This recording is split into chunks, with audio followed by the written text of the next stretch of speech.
Hello, beautiful people. How the hell you doing? It's good to see you. Good to be seen by you. Hit the like button, share the live. Shout out to everybody who's here. Shout out to all the members, the subscribers, and the supporters, and all of the places. Happy Thursday. It's almost Friday. Go Hawks. Shout out to the best mod squad on the internet. To the front of the room. To the front of the room for you. So, little story. I told y'all I set a date on the calendar 90 days from the date of the hearing, because here's what happens when there is a hearing, okay, or a court proceeding. The transcript is not immediately available to the general public. You're supposed to be an attorney on the case, okay? And typically what happens is, the thing happens, you have whatever court proceeding that you have, and then you see on the docket, the transcriptionist will come onto the docket, which is some kind of procedural, to mark the transcript and, identify themselves, how to get in touch with them, and the procedure for getting the transcript. If you want the transcript, before the 90 days, you need it urgently. And sometimes lawyers do need transcripts urgently because they need to cite it in something that they're going to file in the future. And then they also get 29 days. This is why it is withheld from the public, because attorneys for both sides get a set amount of time to submit corrections. Transcriptionists may have made a mistake. Sensitive information may have been discussed and shared in court that they don't want on the transcript, and they can request that information to be redacted. And so, transcriptionists work all day, every day, and they, got to prepare transcripts for all kinds of different things. And so they get that done as quickly as possible.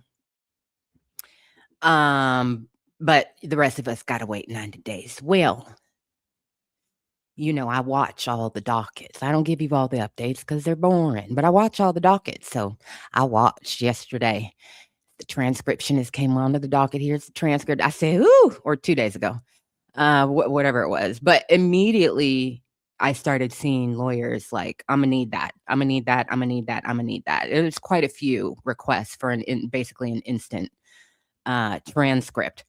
Somebody leaked it to the press. Baby, I didn't have no idea, okay? I didn't have no idea. You know who caught it?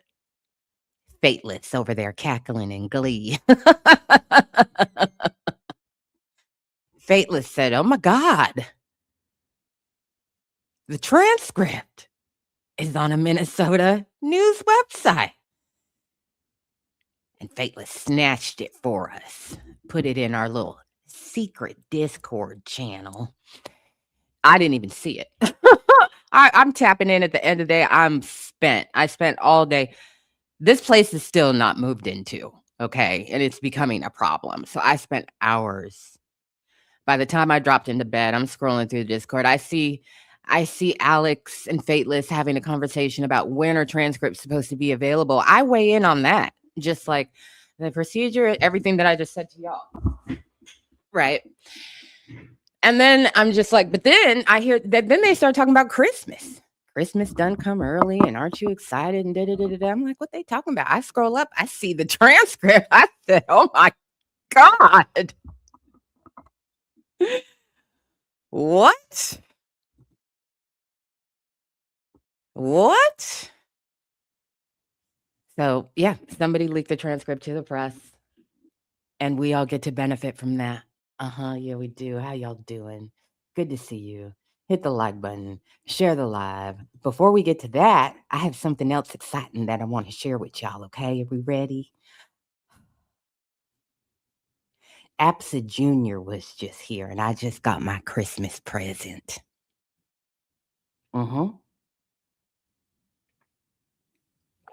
Literally just left.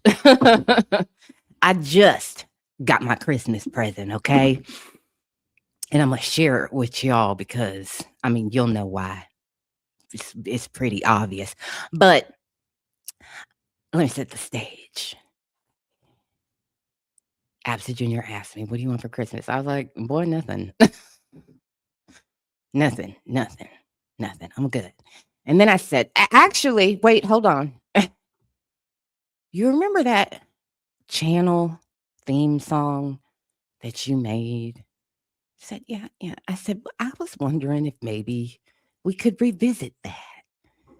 Maybe you could punch it up a little bit for me. I don't know. Let's do the 2026 variation, you know?"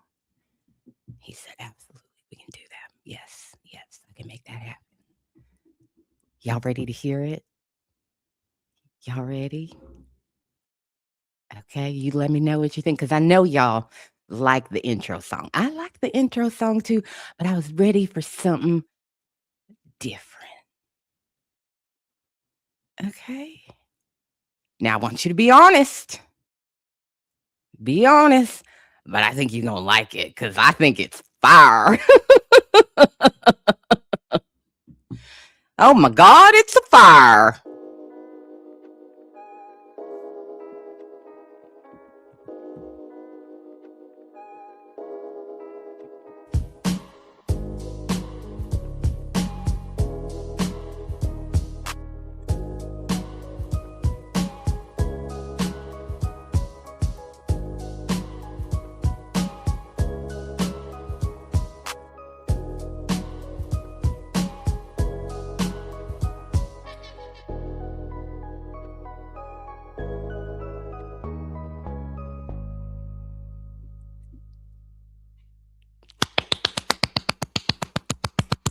I know, I know. You want to hear it again.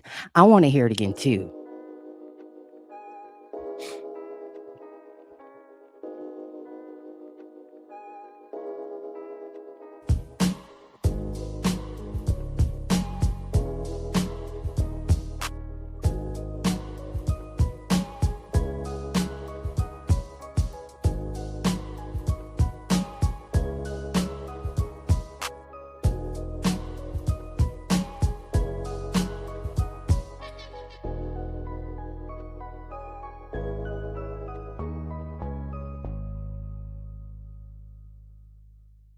One more time, just because.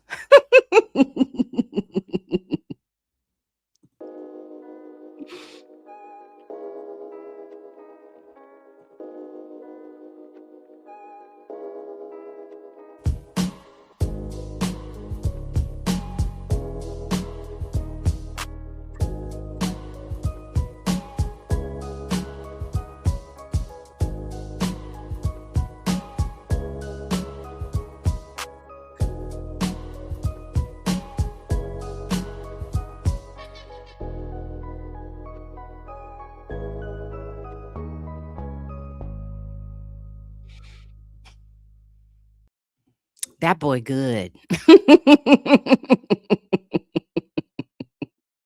That boy good. Mhm. Mhm. Somebody commented on the bass. That was my first thing. I was like, I want a more bassy sound. There were a couple things that I wanted taken out that I was like, I'm tired of hearing that noise. And then it was just like, yeah, let's keep it in the lo-fi, because we come here with a certain energy. Even when we're hyped, we come here with a certain like energy. And the intro has been really key to that. So I was like, I want to keep it in that vein, but I want a variation. And so I just got to sit and watch him. I was just saying yesterday, I hope you never change your intro. Subtle changes to the OG makes it better. Yeah. And I figured a completely different song would be way too jarring for people. And I didn't want a completely different song.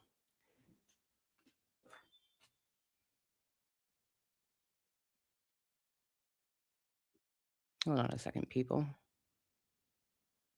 What the hell is that? Lord Jesus. I got to go grab something at the door. So guess what?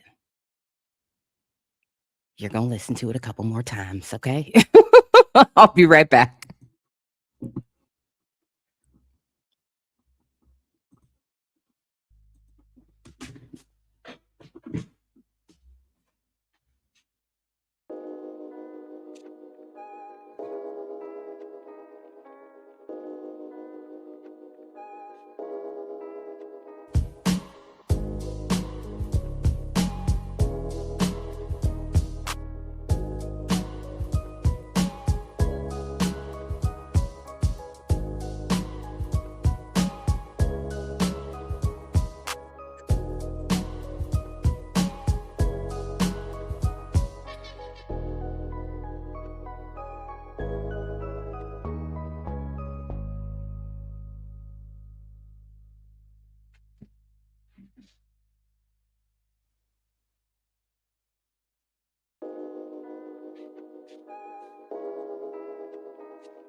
I'm a proud mom. Thank you, Mr. Absa Jr. Appreciate you. Yeah. We about to cackle about something. That boy good, okay? That boy good. Uh,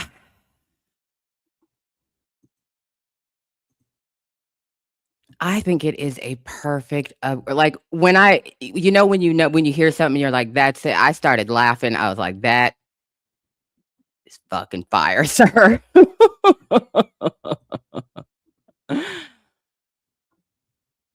You know, I was very fortunate that he still had the raw file to be able to just dive right into all the components. It's funny watching somebody turn their laptop keyboard into a instrument keyboard. That was really interesting. I was like, I'm just gonna sit here and be quiet, answer questions.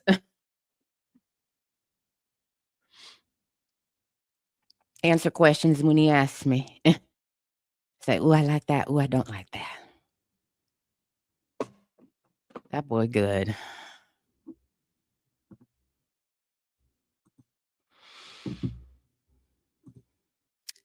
Yep, sure is.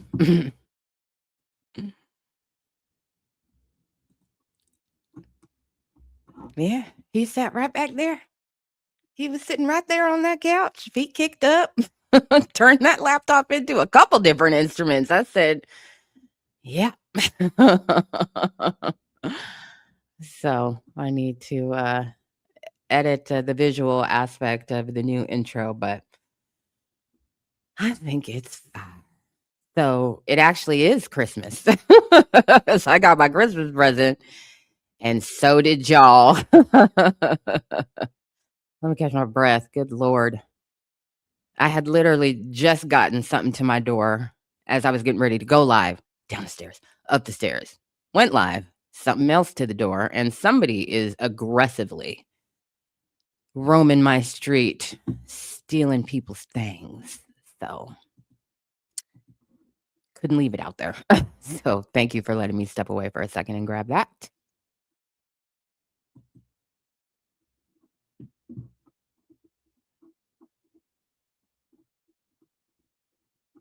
Yeah, it's a good one. It's a good one. So, as I was saying, nobody should have this document. Nobody should have this document, but we got it. Ooh, tempting. This is very tempting. Very, very tempting. Yeah. Yeah, I can say that honestly had something to do with that. That was part of my feedback. I want this to drop a little bit sooner than the old one. There were a couple things that repeated just a little too long for me. So the original was a minute or a minute 9, I think, and this one is 40 seconds. And it's good.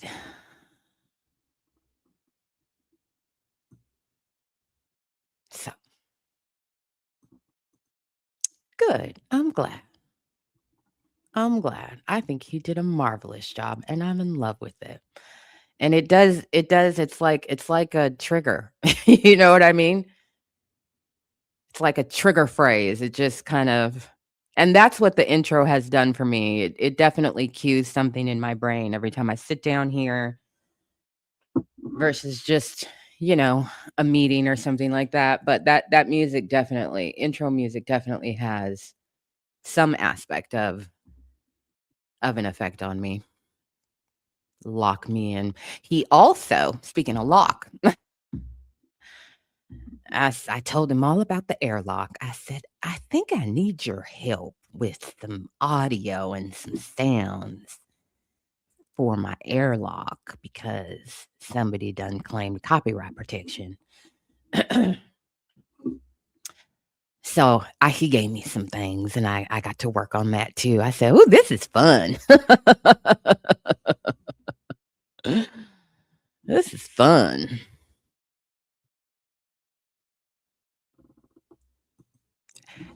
This is exactly how I feel.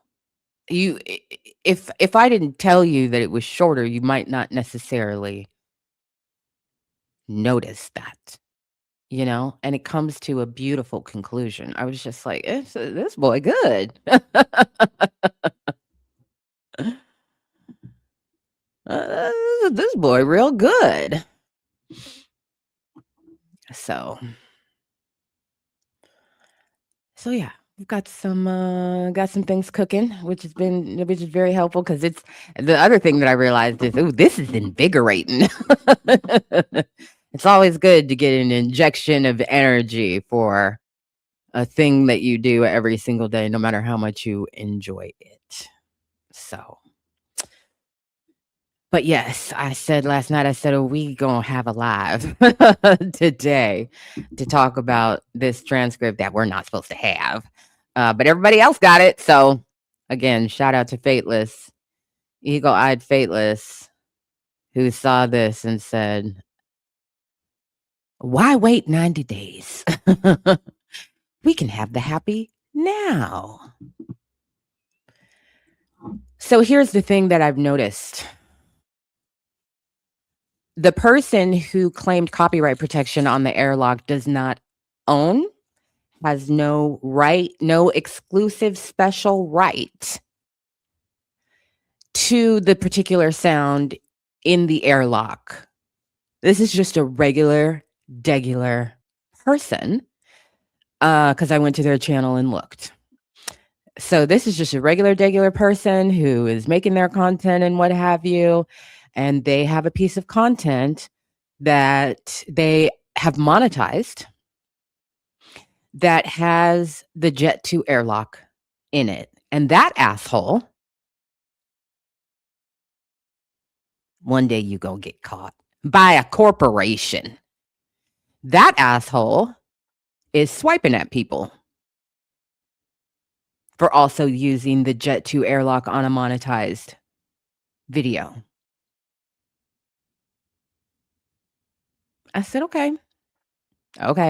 That's the second time I've had somebody who has absolutely no exclusive right to the thing that they were reporting to YouTube report something to YouTube.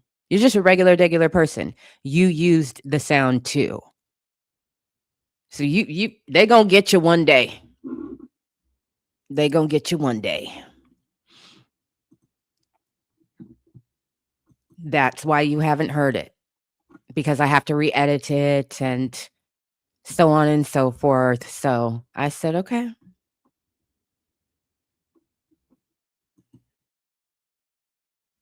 You're basically using it the same way that I'm using it as a sound effect, but you want to be a dick. So go on, be that. Go and be that. But that's fine. That just means more time with Mr. Apsa Jr. And I'm okay with that. I don't get to see him very often, I don't get to see him very often. He don't live with me no more. He big grown.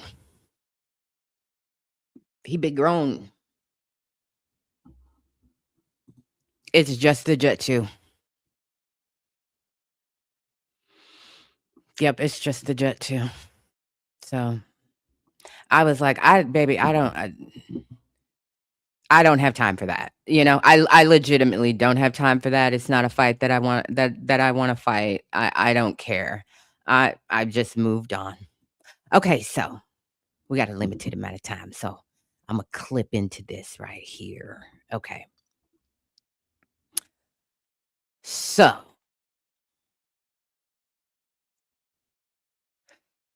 here's what had happened with Julie. Remember Julie? We talked about Julie yesterday. Yeah. So as I shared with you, Julie went to a hearing. I made up a whole scenario. We had a lot of fun. Now I'm gonna give you the facts. Julie was called to court specifically. Like Julie specifically, not just we need somebody to represent this. Julie specifically for cases that she is responsible for was one of the people that the judge said you need to come to court. So there were 2 people from the assistant U.S. attorney's office for the District of Minnesota who were there, and this judge wanted to address, um 5 cases on his docket where he says in the past week in particular, um, the orders are just not court orders are just not being followed. Um,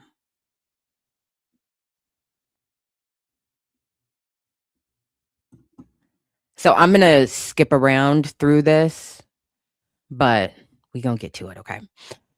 So this is the judge's general comments. He kind of goes through at the beginning, I'm skipping this part, and talks about like, okay, here's how today is gonna go, right? First, we're gonna talk about this, then we're gonna talk about this.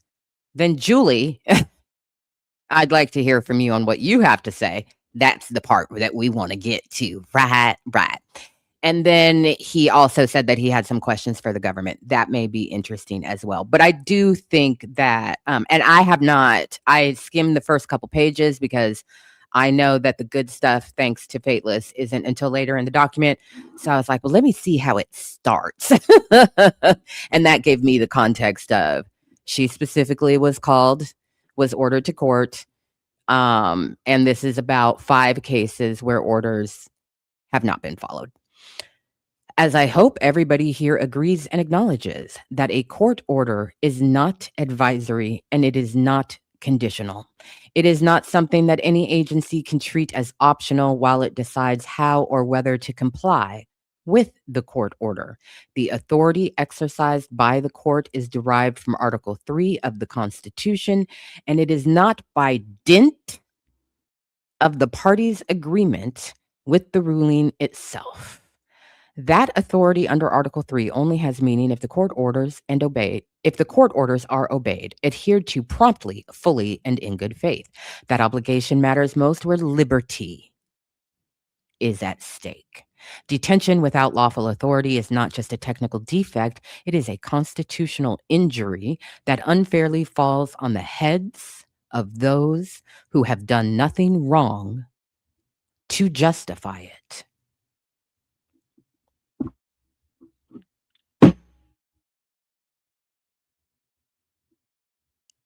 If you are a lawyer representing one of the people in one of these 5 cases, this is when you just sit there and shut up. Just you don't have anything to say. No, Your Honor, I think you got it.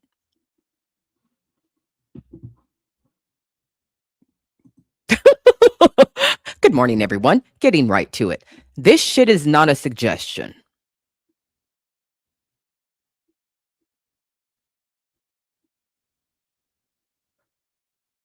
Detention without lawful authority is not just a technical defect, it is a constitutional injury that unfairly falls on the heads of those who have done nothing wrong to justify it. Baby, this is going to be cited in a civil lawsuit against the government.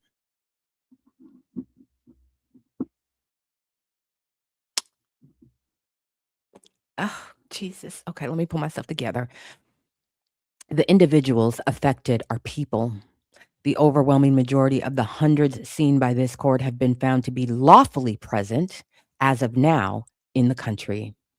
They live in their communities. Some are separated from their families. When a release order is not followed, the result is not just delay. In some instances, it is the continued detention of a person the Constitution does not permit the government to hold and who should have been left alone. That is not arrested in the first place.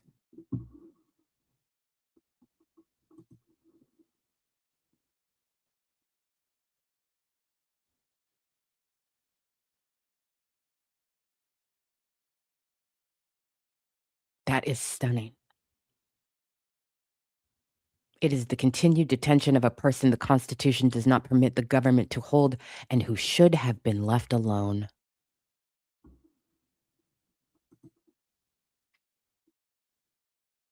That's legalese for what the fuck do you think you're doing? I wish he could have stood on the courthouse steps with a fucking bullhorn.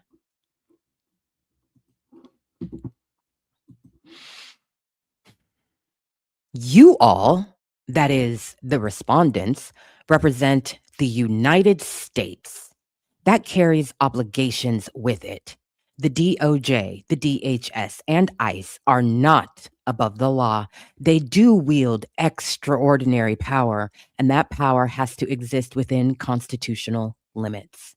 When court orders are not followed, it's not just the court's authority that's at issue. It is the right of individuals in custody and the integrity of the constitutional system itself. So, with that said,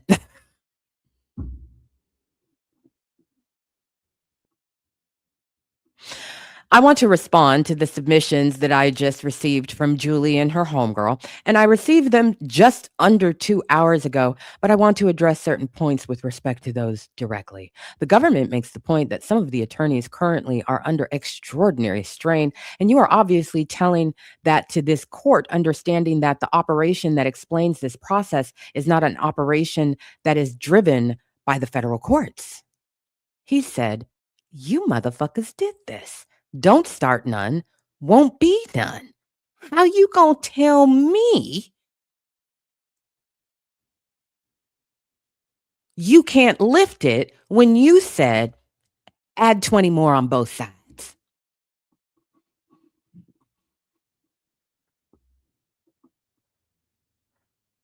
And you are obviously telling that to this court, understanding that the operation that explains this process is not an operation that is driven by the federal courts. He said, "I didn't do shit.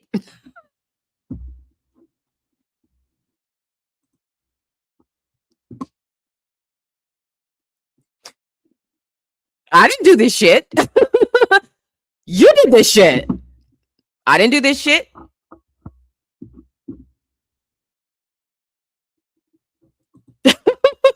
You deserve it. I do accept that Operation Metro Surge has generated a volume of arrests and detentions that has taxed existing systems, staffing, and coordination between DOJ and the DHS. I read that in your papers. I understand that. I also don't have any reason to take issue at this time that individual attorneys, including those appearing here, are working in good faith and under difficult circumstances. But those facts, even taken as true, do not answer the legal problem that it presents for this court. If the government undertakes an enforcement operation of this scale, one that results in the detention of large numbers of people, including individuals who are lawfully present in the United States, then the government assumes a corresponding obligation to ensure that each detention complies with the Constitution and with court orders governing release. Volume, that is, the volume of cases and matters, is not a justification for diluting constitutional rights, and it never can be. It heightens the need for care. Having what you feel are too many detainees, too many cases, too many deadlines, and not enough infrastructure to keep up with it all is not a defense to continued detention. If anything, it ought to be a warning sign. What I say yesterday. We talking about Julie the symbol.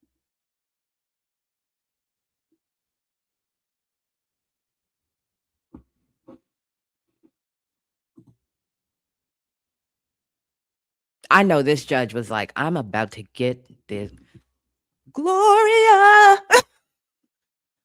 Take you to Euphoria. Who can win the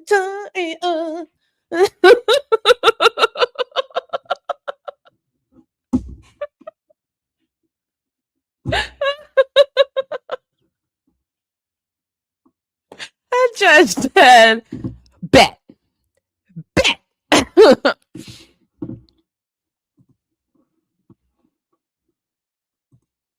Thank you very much. My little bad singing. Okay, good. At least you got the sense of what it was that I was trying to get off there. Okay. Having what you feel are too many detainees, too many cases, too many deadlines, and not enough infrastructure to keep up with it all is not a defense to continued detention. If anything, it ought to be a warning sign. But what you cannot do is to detain first and then sort out lawful authority later.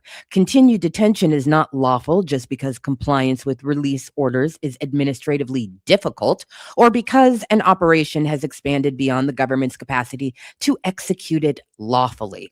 Woo!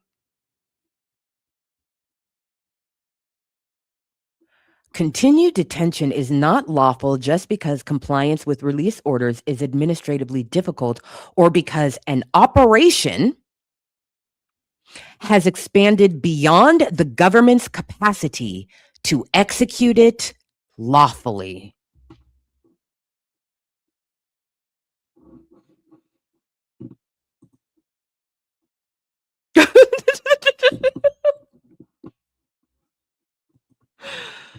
Oh my God. Oh my God. This is legal ease for fuck your excuses. Get this shit. You did this shit. Your employer, the federal government, is ears high in an unlawful operation solely due to its size causing that problem. The way this judge is connecting these dots, oh, you want to show a big show of force, huh? Oh, you want to just drag in anybody, huh? Well, now your operation is so big, it's largely unlawful in this court. The majority of people who come before this court for unlawful detainment are found to have been in the United States lawfully and should have been left alone. That is, should not have been arrested in the first place.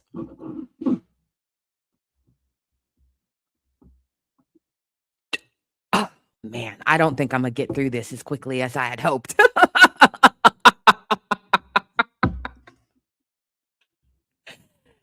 This is my favorite song. This is my second favorite song of the day.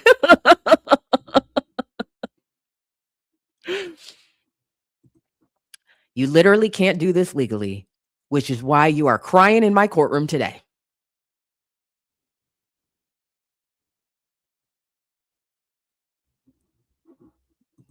I think you need to bust out the wine for your whole day.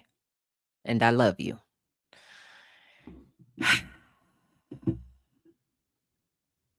Ah, man, put it in the lube. Tattoo it on my soul. This court is not persuaded by the suggestion that detailed release requirements are the source of the problem. In many instances, I have had to not just issue an order, but another order, another order, another order, about 7 or 8 different touches sent to the government, simply asking for the date, time, and location of the release of someone who was ordered released. In many instances, a week or more in the past. And why that is so difficult, I cannot understand, because there's obviously a person associated with the government who is going to the detainee to release him or her. You have their name. You can carry with you a form. The name is on it. Just write the time on it and send it to the Department of Justice. That cannot be a reason, a source for this problem of the non-compliance, because that's too easy to fix. And I don't even work for the executive branch. Oh my God, this is so great.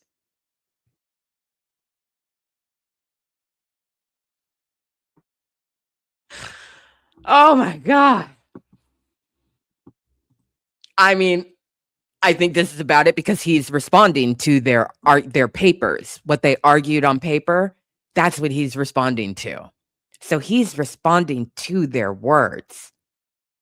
They submitted their bullshit on paper, and he's like, Let me set you straight.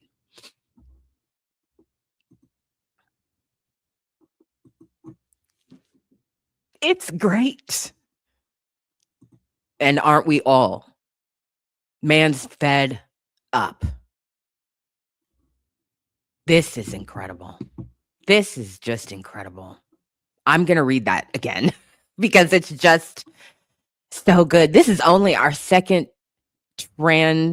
transcript reading on this channel, if I'm right. Well, no, we've done depositions, but those don't count. Those don't count. Court hearing, we did the motion to dismiss oral arguments, and now we've got this, and they are special. They are really special.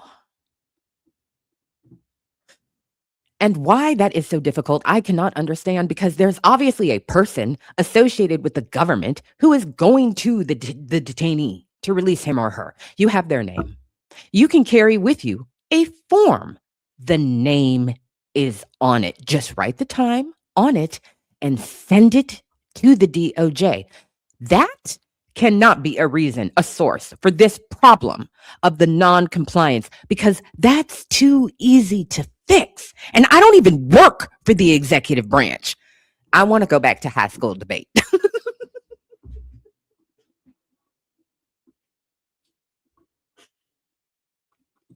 Yes, it was motion to dismiss UMG. I want to go back to high school debate. I don't want to take part in anything else.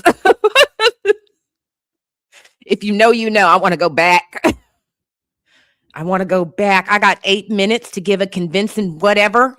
This is what I'm memorizing. I'm memorizing this. I'm delivering this. Oh, baby, this is so good. I don't even work for the executive branch. Oh, my God. But the requirements that the court has in place exist because individuals were being detained without lawful authority. They were being transferred contrary to orders or released in ways that undermined the relief that was granted by the court. The precision that the court here, not just me, but all the judges, the precision that we are requiring is not meant to be punitive.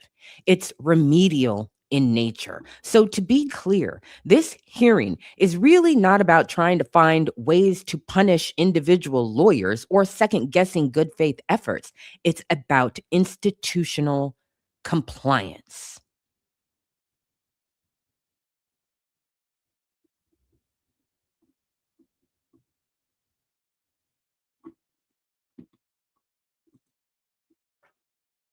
He said, telling you to release somebody is not a punishment to you. But that's exactly how they see it, because for every arrest, every arrest is a trophy.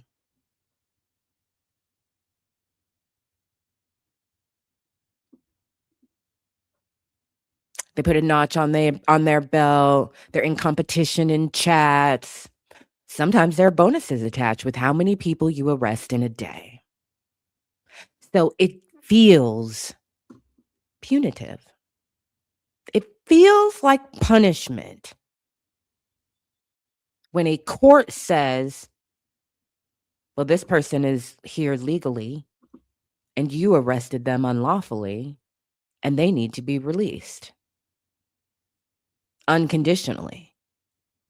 That feels like a punishment. And that's why they slow roll this shit.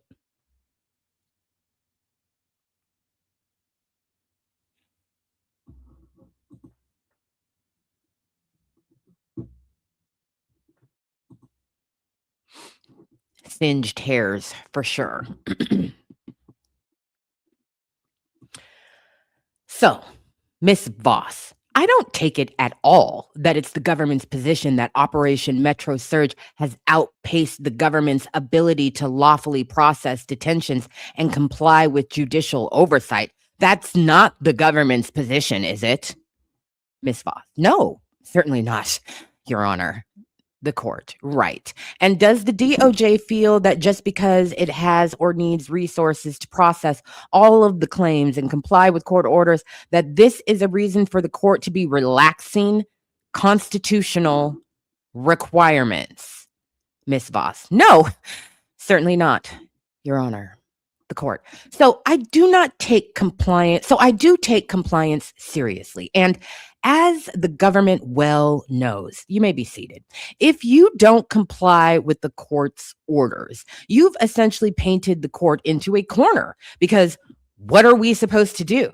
We're here to determine what the law is, and we're here to sort out whether the detentions were lawful and to issue orders for release if we find the detentions were not lawful and to oversee that gets executed. And when that does not happen, then we are here. And in our case, the court has had hundreds of these at this point. And the court is busy too, and made all the more busy if on a given day we ask within 48 hours to be notified of the date, time, and location of the release of someone who's been ordered release to receive nothing at that time, at the time that has been ordered.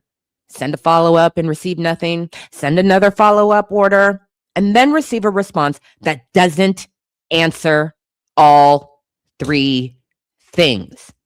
You might get one, you might get two, then you have to respond again. And in some instances, find that the person hasn't been released at all as had been represented.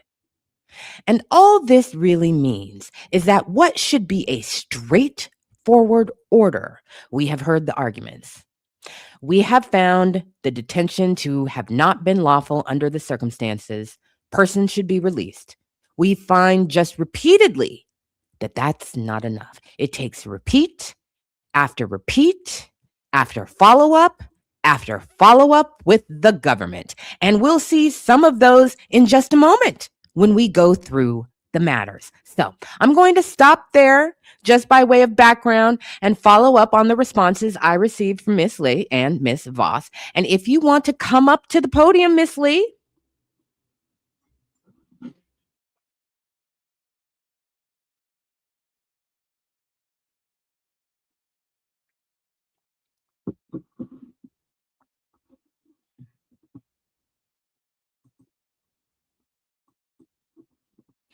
Yes, Your Honor.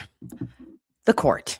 I would like to walk through the 5 matters and get a better understanding of what the issue is and what we might expect going forward.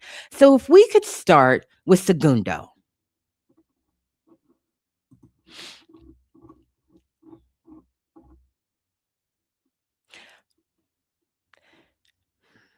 Julie, Your Honor, may I approach? I would like to present some. Judge. You have approached already. Julie. Right. Thank you. Documents handed to the court. Julie. So that's the first case, Your Honor, that I have in front of me here. And I tabbed it so it'd make it easy for you to kind of follow. Judge, I have the case materials in front of me here as well, so you can proceed. Julie. So I received okay, just to have some background. I was put on this special mission.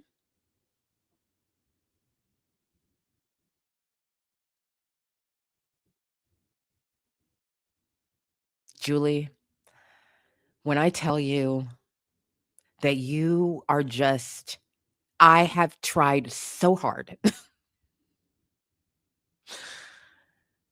As I go through and I create my profile of Julie, I've tried so hard to not fall prey to stereotypes, but Julie just keeps stepping me into them. She just keeps walking me right into, she is who I think she is.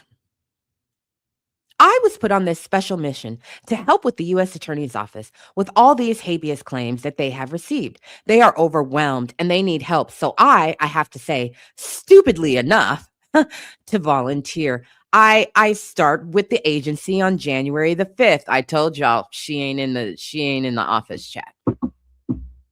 I said she'd been there weeks, maybe some months. January 5th. It is February 5th. This happened 2 days ago.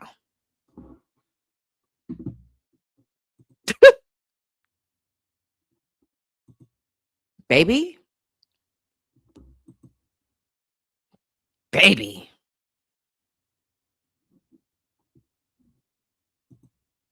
The connotation that I have in my head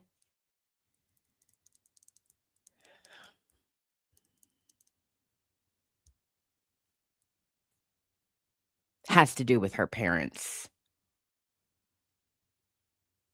and the Catholic Church. I'm just gonna leave it there. I don't wanna get us distracted. Okay. I started with the agency January 5th. As of today, it's been more than 4 weeks. I just got my PIV card. Okay, blah, blah, blah, blah, blah. Where were you working before? I was working for the Department of Homeland Security as an ICE attorney in the immigration court. Judge. Okay. Julie. So on January 5, when I started with the agency, I have to be honest, we have no guidance or direction on what we need to do. And so when you showed up, when you show up, they just throw you in the well and then here we go. I was tag along with attorneys during my first week of my assignment there. So this one here, the first case, was assigned to me actually on the 26th of January, which is about the the third or fourth week into my job. I received the assignment on the 26th at 11:14 a.m. I filed the response immediately the same day, 4:08 p.m. Okay, blah, blah, blah, blah, blah, blah, blah, blah, blah, blah, blah. She's going through and talking about what's happening with this person.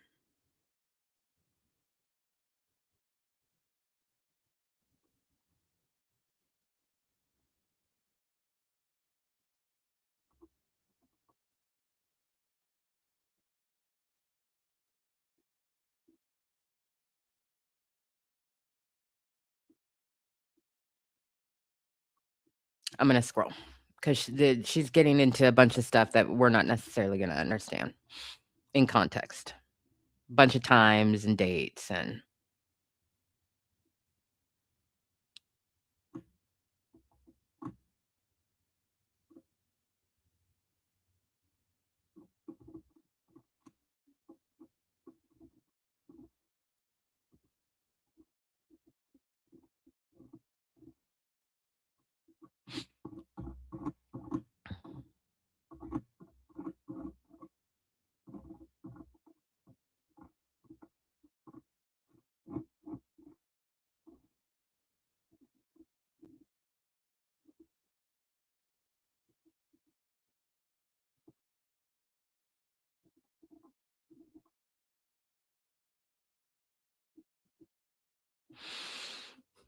he says a bunch of stuff and then he asks her specific to the case and then he says, "It's certainly not an example of complying with the court's order unless you feel it is." Julie, no, I don't feel like that. I don't feel that it is at all, Your Honor. And I'm trying my very best to help to come up with a system or, a procedure somehow so that we, the AUSAs, taking on the detail can help moving it forward and smoothly and in complying with the court. And I'm not defending all of the mishap on the case. She caught herself. She started to say misbehavior, and then she stopped and said mishap. Wow. But what I can tell you too is, Judge, that most of the email was sent, okay, blah, blah, blah, blah, blah. Didn't receive the email, blah, blah, blah.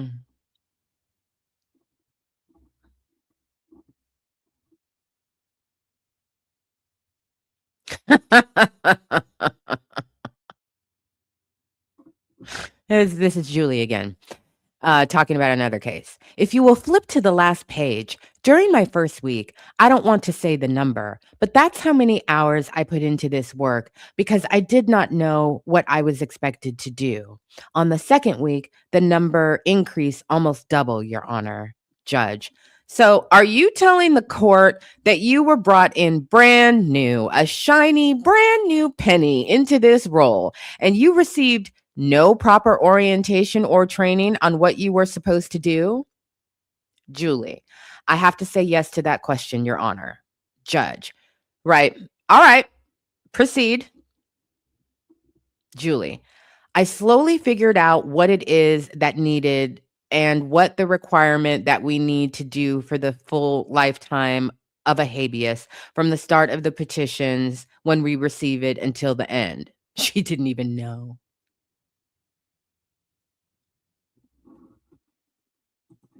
She doesn't know procedurally as a lawyer, because remember I said she deals with administrative. She doesn't even know.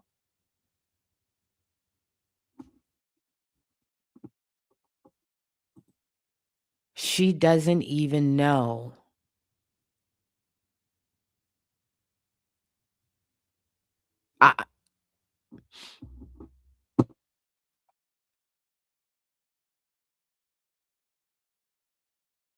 And since that point on this last week, that's when it's like, okay, this is the process. So I do now have a process in place of going forward, what we need to do so that we can comply with the court. And as the court can see, those emails are evidence that it's working. Judge.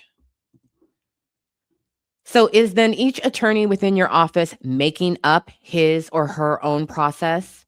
Julie, I don't know about that, Your Honor, but as the AUSA's attorney, there are 4 of us, and we are trying to figure out what do we need to do to handle this operation.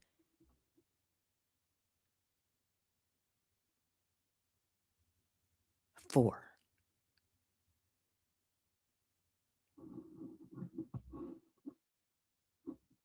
4.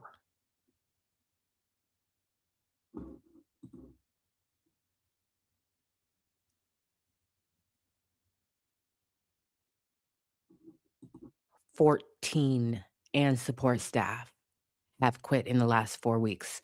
I don't know from what departments. But in that office, 14 assistant US attorneys in 4 weeks have quit.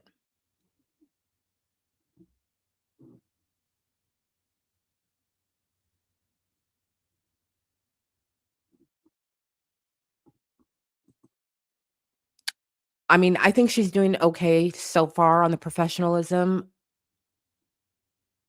I have been in a professional situation where I had to be awake for like 72 hours at a time.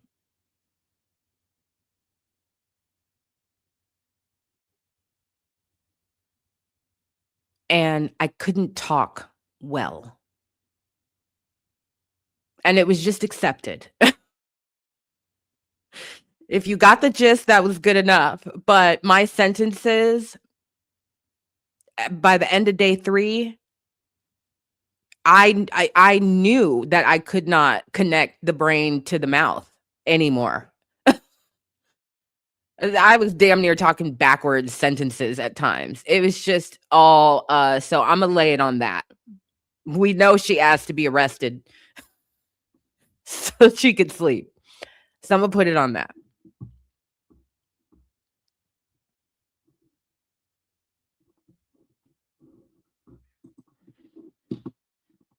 There are 4 of us, and we are trying to figure out what do we need to do to handle this operation. Judge, all right, let's proceed to the next case if we could.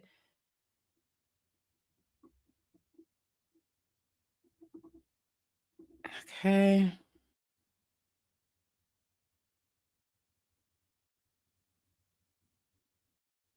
This is funny because the judge is locked in. So he says, I suppose by way of protocol, it would be proper to have shown what I'm receiving to the petitioner's counsel.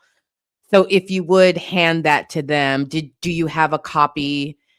This is what I said. Those lawyers are in that courtroom not saying a word, not even we're supposed to get a copy. What is it you're looking at? What did she just hand you? Like, you're supposed to have copies for everybody, right? When you hand the judge something, you hand the other attorneys. Again, there are attorneys in the room for the people that have been detained illegally. They ain't said a fucking word. Somebody said earlier, like, oh, well, I never noticed that pattern in that wall before. That's very interesting. You know what I mean? They are in there just like, judge got it. They're not even procedural to just be like, Your Honor, I'm so sorry to interrupt you, but if I could just see what it is that she handed you, they're like, we don't need to see it. Whispering to each other, you gonna ask? I ain't asking for shit.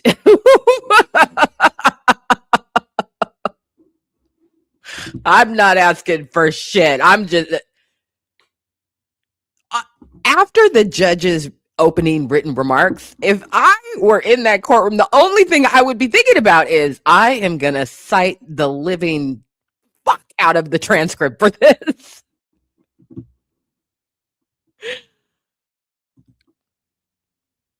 Never interrupt when your opposition is making a mistake. Never, never, never.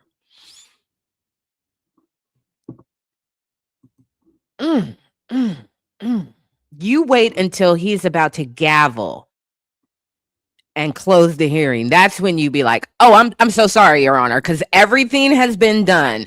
And then you interject the thing. He's ready to move the fuck on anyway. He's gonna maybe ask a clarifying question or two, and then he's gonna be like, "Yes, okay," and then gavel. Yeah, you just wait. You just wait. Make a note to yourself so you don't forget. You might have a couple by the end of this, but no, you just sit there and shut the fuck up. That is your only job. Yeah.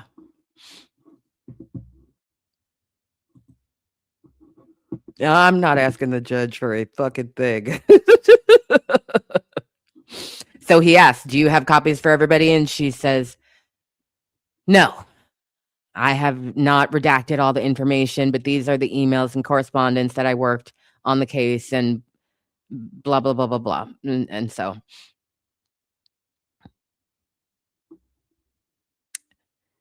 he says, "Well, if you have unredacted sets of information, I'll tell you what, I'm going to give it back to you." Julie, okay. Julie is so far out of her depth. Judge said, "Let me just do you a solid, Julie. Take it back." The judge, and I have my own materials and facts on the case here anyway. I'm just gonna give this back to you. Okay, thank you, Your Honor. Okay, so for that, again, it was during the assignment on the second week on the job. Again, at this time, I have not sworn as a U.S. attorney to present or have cases in front of Your Honor. So everything goes to the chief. Remember? Remember what I said yesterday? This is so satisfying, Fateless. This is so fucking satisfying. Station chief comes rushing in, stack of files. Julie, hey! So great. Bless her dumbass heart. And dits is coming to mind. There's a little bit of dits in this here. It could be sleep deprivation dits in this, but baby, she said, "I don't even really do this. This is not my job." This is why you don't call a malpractice attorney about a bankruptcy issue, right? Lawyers have specialities for a reason. She was sitting over there doing her other job that is only tangentially related to this job and said, "I volunteer as tribute." And then had to figure it out week 4. How do I do this damn job?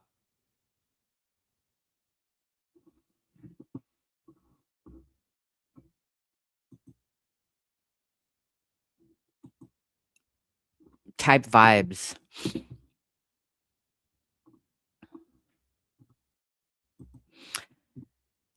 Okay, so she goes through again.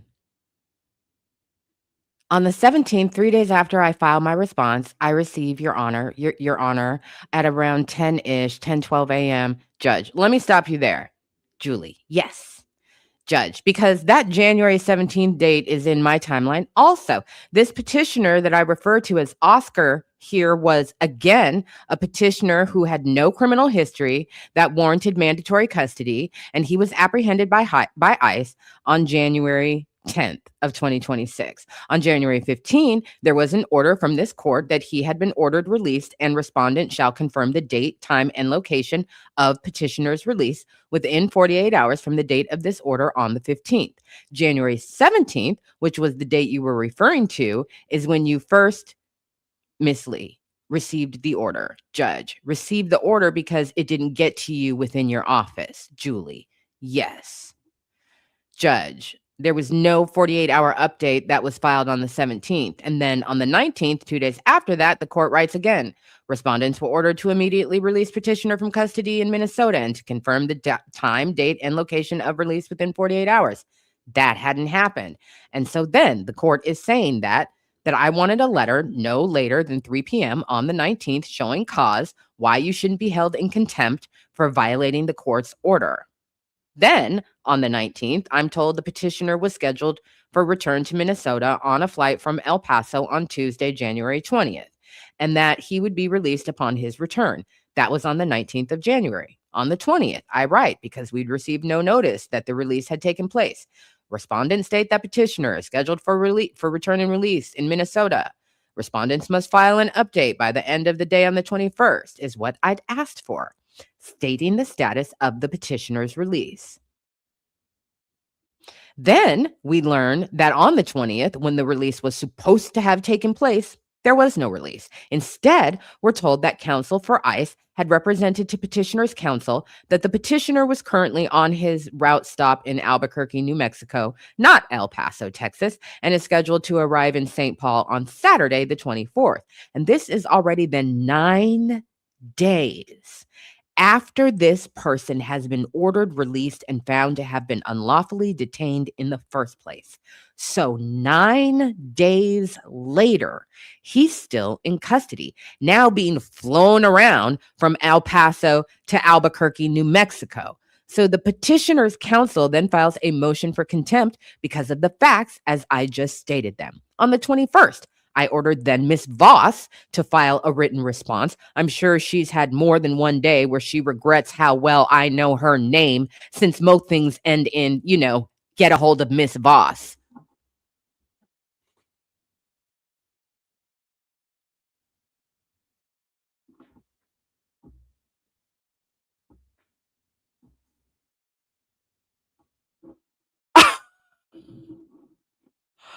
On the 21st, I ordered then Miss Voss to file a written response. I'm sure she's had more than one day where she regrets how well I know her name, since most things end in, get a hold of Miss Voss. But I ordered respondents' counsel, Miss Voss, to file a written response by 4 p.m. on January 22nd, providing the factual basis for why I was told in the first place that the petitioner was scheduled to return to Minnesota on the 20th on a flight from El Paso, when he, in fact, remained in ICE custody in New Mexico.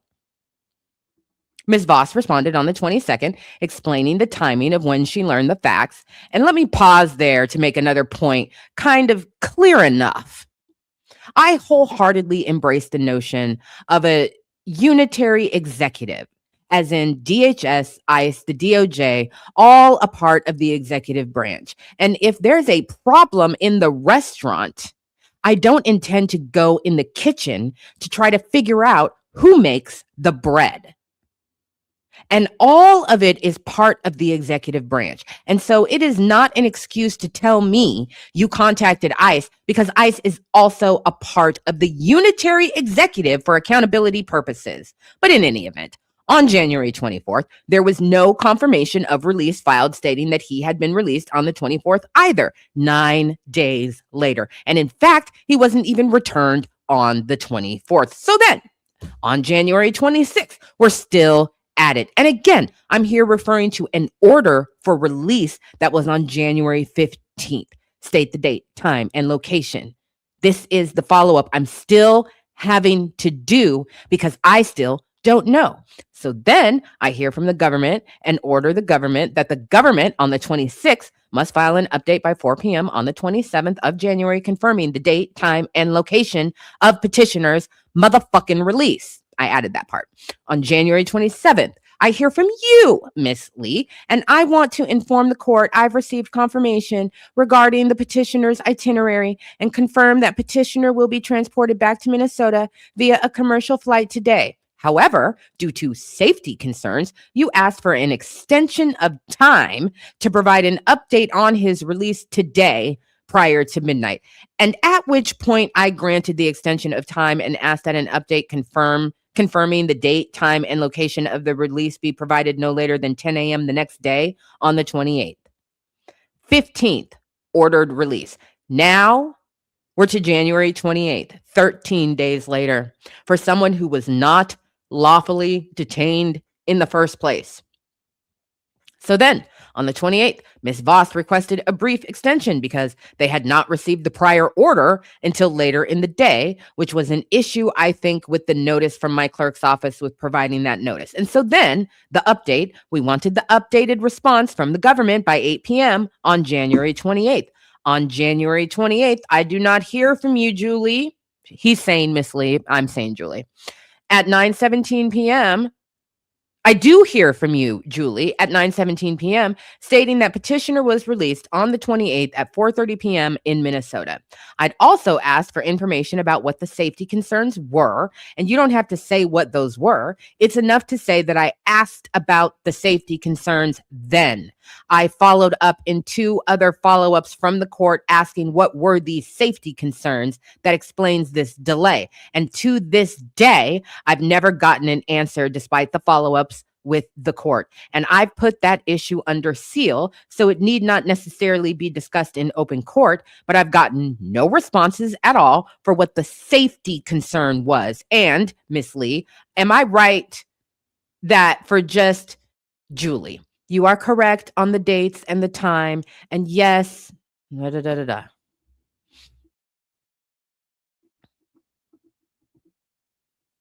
They flew him commercial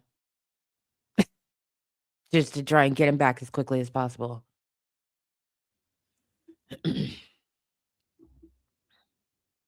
Ooh, hold on. So we're coming into Julie's been talking, so it doesn't make sense, but this is what she's saying.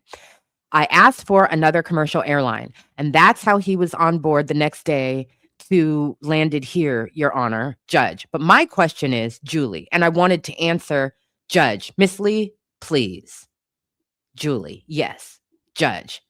Miss Lee, you're not to talk over the court. If I am asking in writing and then having to pick it up multiple times thereafter to follow up with follow-up questions because I've never gotten an answer.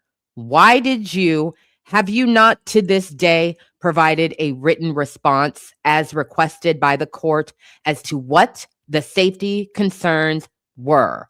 Why did you not respond? I draft a letter on the 28th a long letter and send it on to my superiors so that they can, actually send it on to my paralegal so that they can file it with the court with all the flight information and everything else in that. But Ms. Voss already told me that she took care of updating the court. Therefore, that letter was never sent. Bitch, if there is a court order with my name on it, nobody to my right or my left is going to be like, oh, no, I got it. I'm going to take care of it. No, motherfucker. It's got my name on it.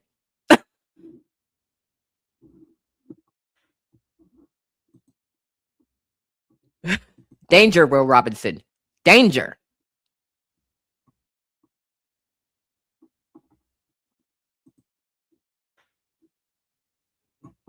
It's horse shit as far as I'm concerned. That's a bunch of horse caca. The government just be saying whatever. Well, we have a safety concern about transporting this individual. What safety concern? What safety concern? How many times I ask you this question? Ooh. Judge. All right. So that letter would have explained to me what the safety concern was. Julie. The letter was including the flight information for each and every single departure. Judge. Miss Lee.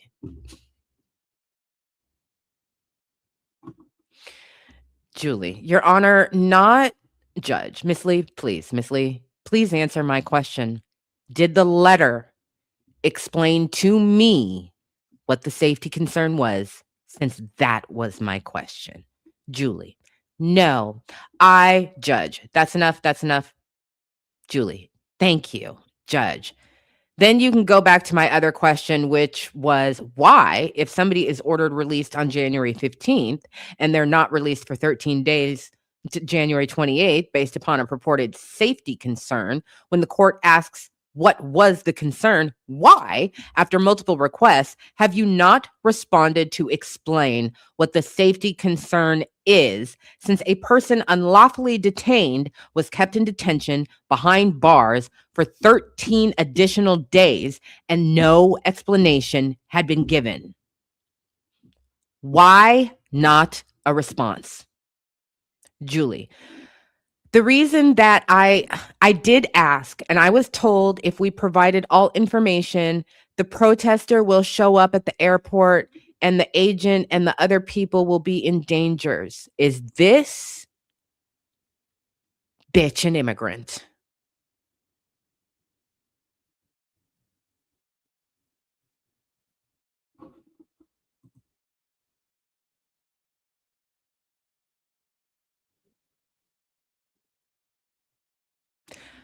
I was chalking it up to she's tired.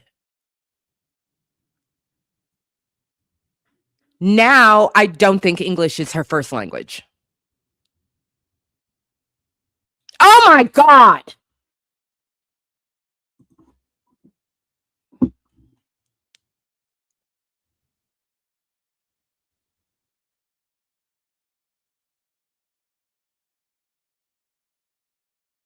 I give up. I give up. I give up. I give up. I give up. I fucking give up. I had Julie so fucking pegged. There's a lot that I said in the group chat with my friends that I didn't say to you because I was like, I don't want to sound racist.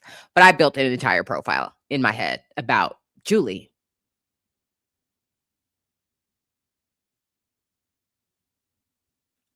I was sent on a mission. Catholicism in your native country. Model minority. That was pretty much the only thing that I said was model minority name, but I didn't know. I know more about her now, Fateless. I know more about her now than I did even when we were talking. And so in reality, that could be her married name, right? Her husband could actually, that could be his name. She could be White Julie, married to somebody with that last name. Nope, nope, nope, nope, nope, nope, nope, nope, nope, nope, nope, nope, nope, nope. I have now seen Julie. I know what she looks like.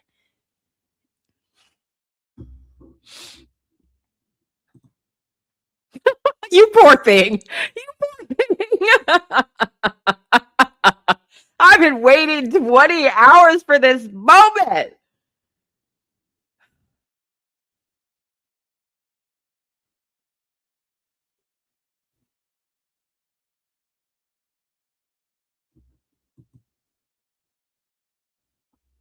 A token being spent is right. Oh, Julie, Julie, Julie. The reason that I did ask, and I was told if we provided all information, the protester will show up at the airport and the agent and other people will be in dangers. So I took it to heart because during that time, it was very heated here in Minnesota with all the protests that was going on. Any public thing that was going on is a risk. You are a fucking attorney. You can file some shit under seal. What the fuck? Oh my God. Oh God. They are playing Julie like a fucking fiddle because they know she doesn't know the fucking law. They know that this is not her arena. So her supervisors can just say to her, "Oh, we can't put that on the docket." She's not thinking, "What about under seal? What about this, that, or the other?" She is not Julie. Julie.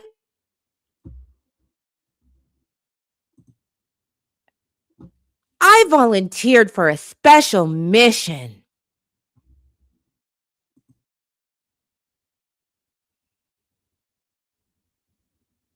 It's like I don't want to use nurse because I hold nurses in a higher regard than I do doctors. But it's like Julie is an orderly in a hospital and she's on a plane going to wherever. There's a little bit of there's a thing and then you hear over the intercom the flight attendant. Ladies and gentlemen, I apologize for the disruption. We have somebody on the plane who's experiencing just a little bit of discomfort. Might there be a doctor on board? Julie said, I volunteer.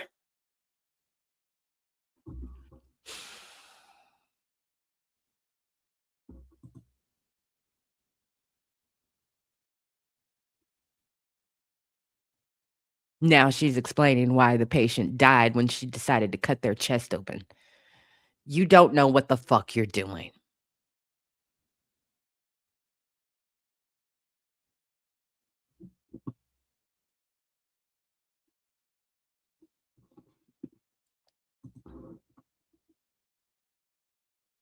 Even myself is also at risk for putting my name and myself in here, Your Honor. That's the safety concern that I have, Judge. So my question had to do with the safety concern for why the person could not be put on the airplane in presumably Texas or New Mexico or wherever he was at the time. And is your answer because they were concerned that if he were put on a plane, that if he arrived here, there may have been a public reaction of some kind? Julie, Your Honor, he was escorted with other agents. He wasn't put on the plane by himself. The original plan was to have agent escorted him back, and with the protest was going on during that time, I was advised to be careful of what information to put out in public so that for the safety of others.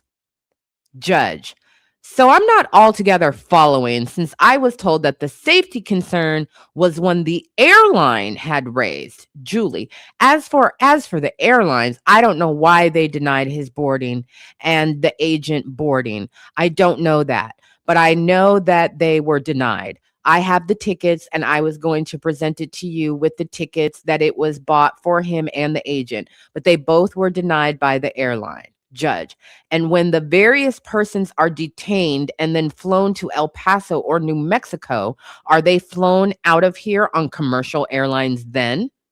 Julie, I don't know, Your Honor. I don't know how to answer that questions. Judge, do you know that they are flown out of Minnesota, sometimes within hours, if not the next day, of being detained? Julie, yes, I know that they are doing that.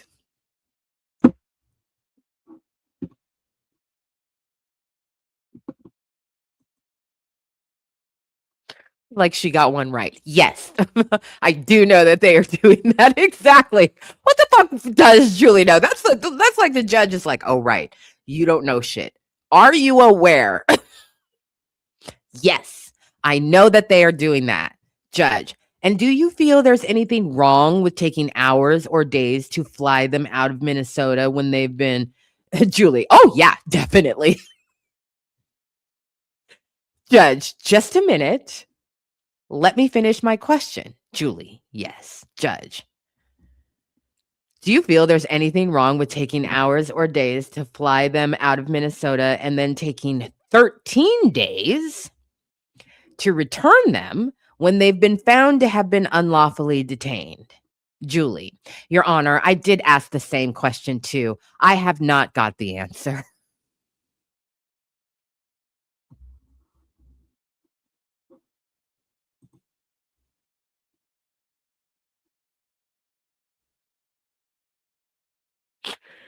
Anybody as old as me remember the movie? I think it was called Cherry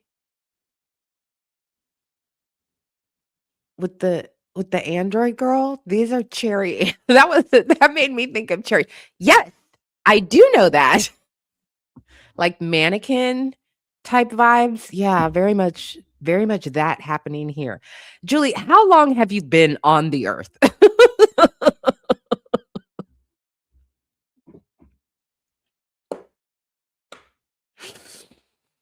Oh God.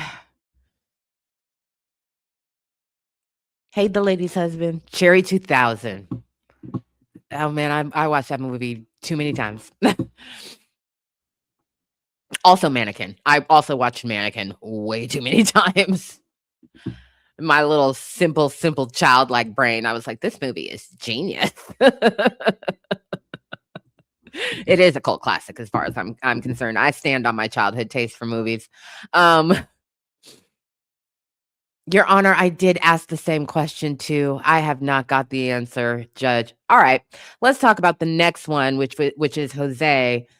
And in this particular matter, for the petitioner known as Jose, again, there was nothing in the record that reflected that he had a criminal history that warranted mandatory custody. And he had also been then ordered for release on January 15th.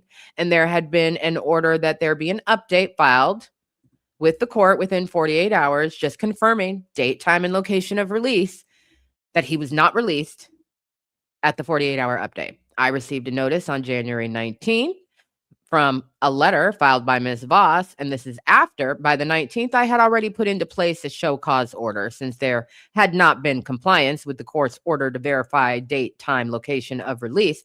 Then, on the 19th, I hear from Ms. Voss that petitioner was released from detention on January 18th.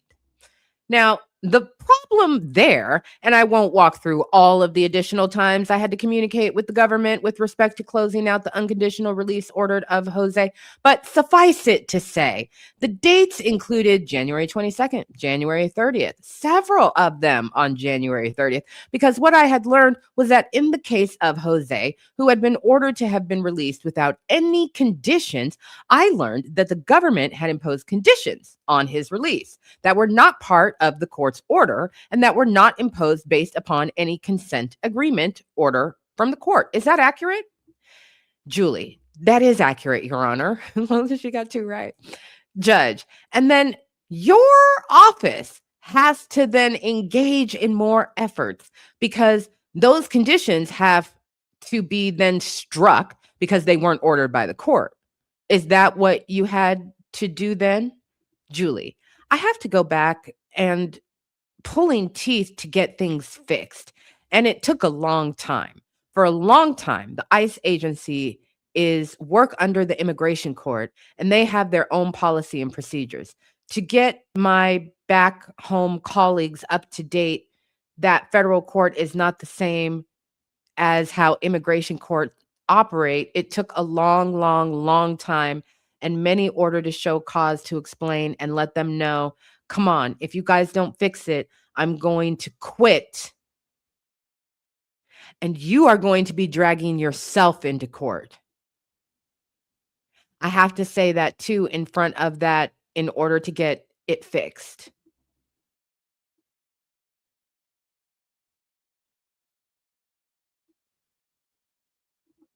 So basically what she's saying is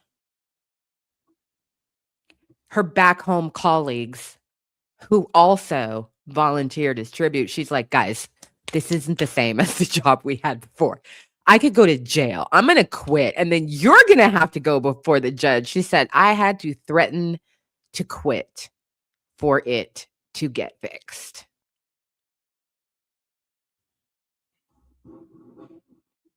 Oh, babe, it's coming. We're within a page. I do know that much because Fateless told me the page number and I have not forgotten.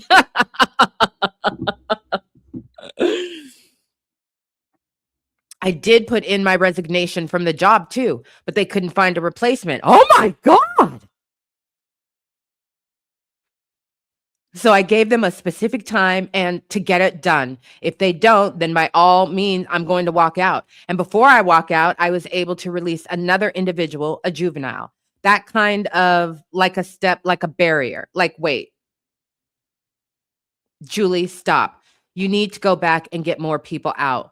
That's why I'm still here. What? Whoa! Whoa! Whoa!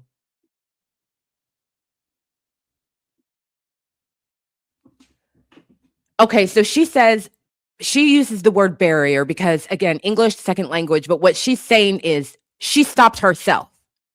I'm going to read it again. Just because English is not her first language, she's not dumb for that reason. She's dumb for other reasons, okay? So I'm definitely not trying to read this like she's dumb because English is her second language. She's smarter than most people who only speak English. Just rip off of that.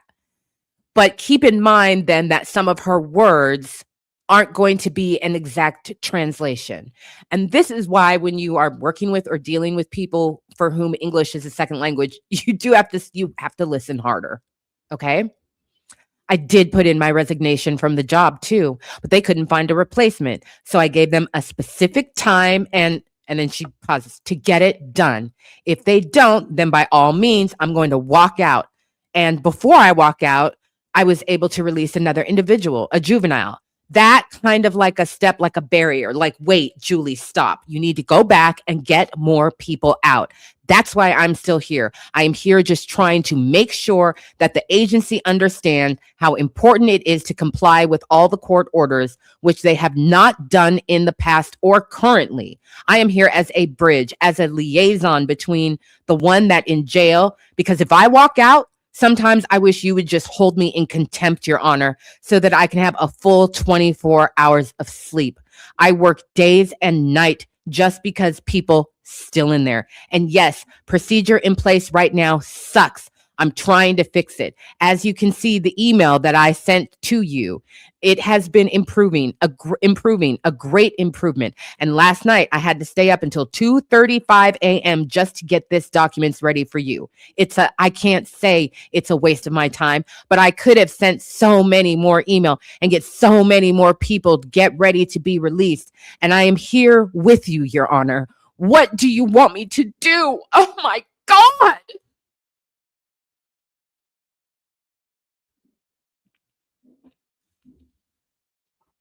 Wow. Woo.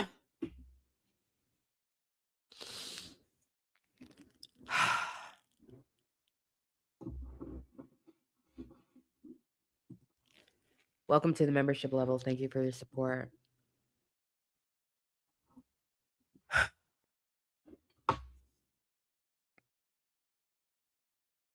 She was going to say, it's a waste of my time. She said, I can't say it's a waste of my time, but I could have sent so many more email and get so many more people get ready to be released. And I am here with you, Your Honor. What do you want me to do? The system sucks. This job sucks. And I am trying every breath that I have so that I can get you what you need. Judge, all right. So I hear your frustrations and comments about the job. My question is, are you expressing those to the others who are, Julie, I do, Judge, just a minute. The others within the DOJ or ICE or DHS who have the role of carrying out the court's orders that require immediate release, how is this frustration getting translated? Julie, I write an email with big, bold font. I CC Miss Voss in it, and I said, here's what it failed, and we need to fix it. You can't just have people sitting in jail and drag me into court and explain to the court why the system failed. And if they can't help me, then I am not here. I am not meant for this job. And to be honest, Your Honor, I did put for a request to be transferred back, but no one were willing to come here to stand in front of you to explain and or to help to improve the system. Judge, do you, Miss Lee, because with this particular case where it ended up with the court having ruled that the petitioner had been unlawfully detained and the remedy for the unlawful detention was that that person should be immediately released because they should not have been arrested and detained in the first place. Are you in any way defending the idea that for somebody who's been ordered to have been released unconditionally because they were unlawfully arrested, that the government or DHS or anyone should be imposing conditions upon their release that the court hasn't approved of? Julie, I am not defending it. That's why I have to go back and get them corrected. And it is corrected. But it took a fight, a big, huge fight to get that done and to move forward with the next case and the next case. Every day, every hours that we have tons of email, and I pick up calls from any people that call to help with their cases regardless. So it is improving. It wasn't like that before, but because of my positions as an ICE attorney in the past and a AUSA in the present, it took me a few weeks for them to understand that these are important conditions that we have to follow. I get it now. So yeah, so when she's saying to my back home colleagues, what she's saying is, I am no longer the administrative chick. I am the person responsible for making sure the court's orders are being fulfilled. And if they're not, my ass gets dragged before the fucking judge. You guys are either going to do this shit or I'm going to fucking quit and then you will get dragged before the judge. Wow.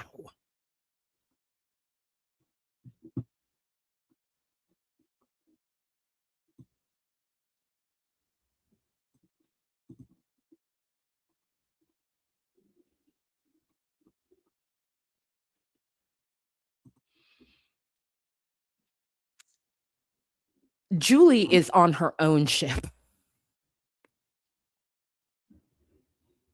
She'd tied on to the big boat, okay? But she's on her own ship. And she's got gasoline in one hand and a match in another.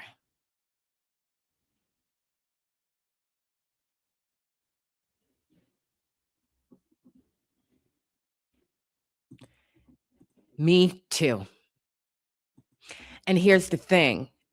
I did notice, although I did not have time today, my day been packed since 5:30 this morning. So I did not have time, but when I did my initial I just like to just do a scroll and see literally what the headlines say. I noticed a whole section with articles that have come up in the past 36 hours since this went public of more deep dives of reputable journalists and outlets interviewing AUSAs. And so the headlines aren't just Julie, Julie, Julie, because remember, Julie is a symbol of a thing. So now the conversation isn't about Julie nationally. That's not the conversation that reputable media is having. The conversation is this has broken the system. This operation has broken the system. The people within the system are breaking, and the AUSAs have fucking had it. And now they're going, and of course, on condition of anonymity, so they don't lose their job or they don't have people try and dox them or whatever if they've already left. But they're interviewing current and former AUSAs who are willing to talk to them and asking them, you see what happened to Julie? And there are definitely some people, wink, wink, who think that Julie leaked this transcript. Because certainly the partial quote that was put out about what she said made us view her in a very specific way. And a lot of that is still really accurate. A lot of that is still really accurate, I think. But we have a greater context reading this. And the fact that Julie is in an open federal court spilling the tea right next to Miss Voss. Miss Voss standing right fucking there. Reporters are in the room. She is not holding back. And I don't think she's trying to save herself, because you can give all the explanations in the world and the court can have sympathy for you. But as the judge said earlier on, I can understand all of that and have personal sympathy for you. A court must enforce its orders. And when I order you to show cause of why you should not be held in contempt, you better give me a good legal reason.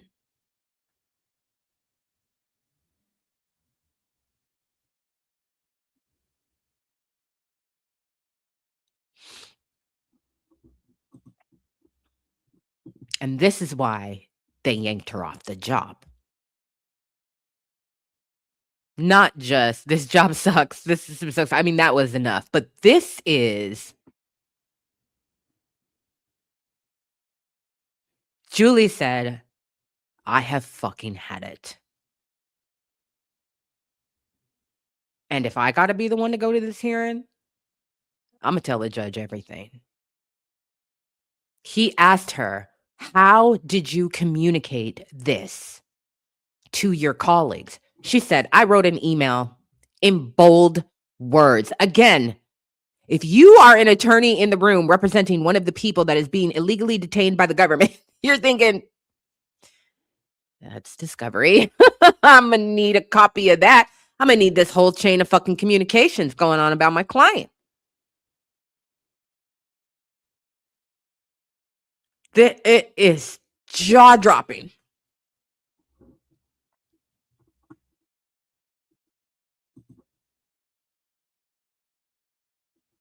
Yeah, you gonna throw me under the bus? Cool. I'm gonna light that bitch on fire. It is completely damning. And so having seen all of those headlines and now reading this, I'm glad the conversation has shifted. And I still think that everything that I said yesterday is applicable. It's what she symbolizes. It's the fact that systems are made out of people. It's the fact that oppression doesn't just happen in a system and people can't do the people are doing the thing. And she is breaking it down. Here's where it's broken.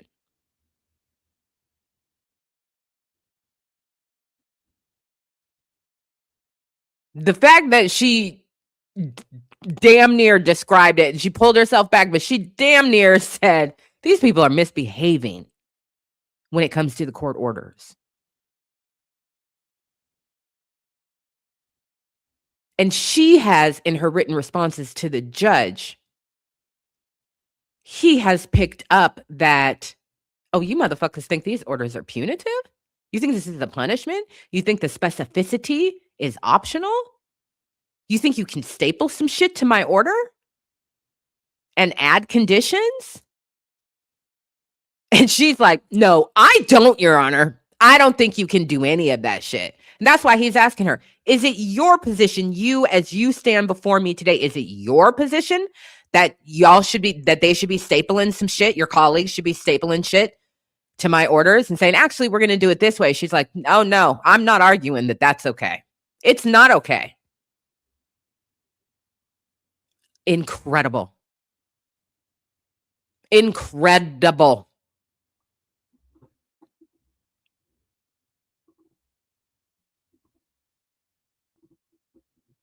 Baby, we got a long way to go before that.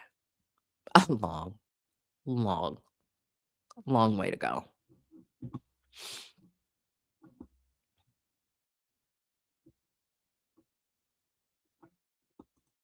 She is pulling the curtain back and showing how Oz is breaking the machine.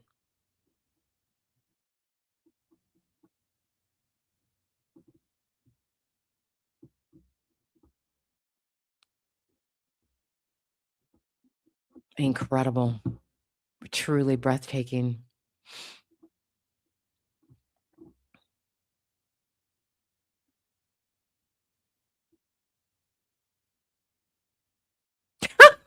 Julie kills me.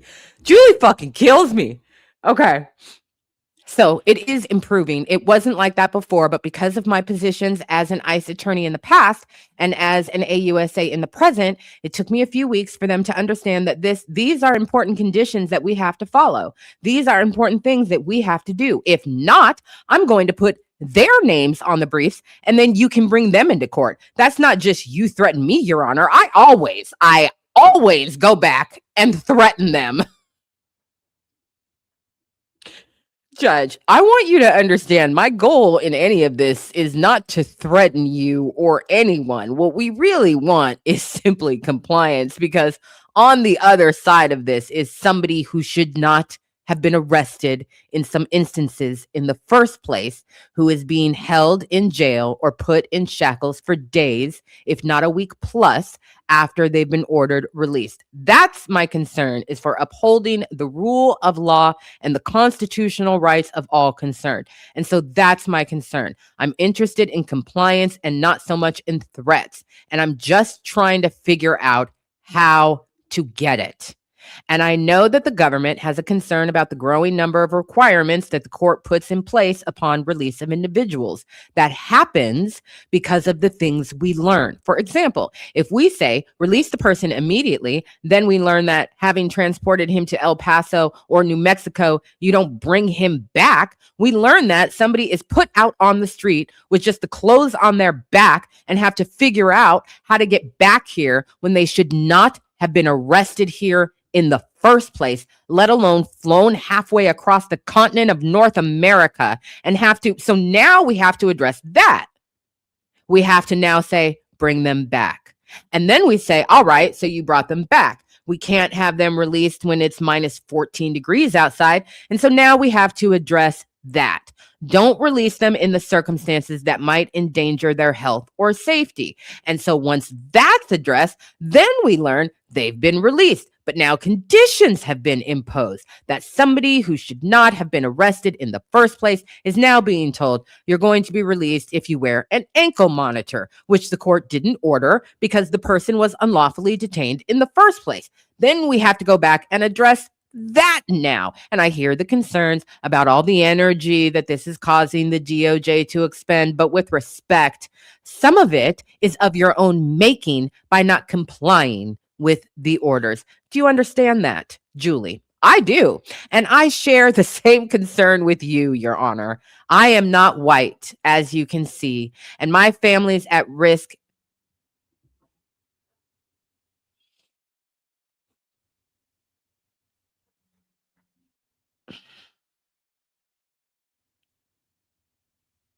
Have they fired Julie yet?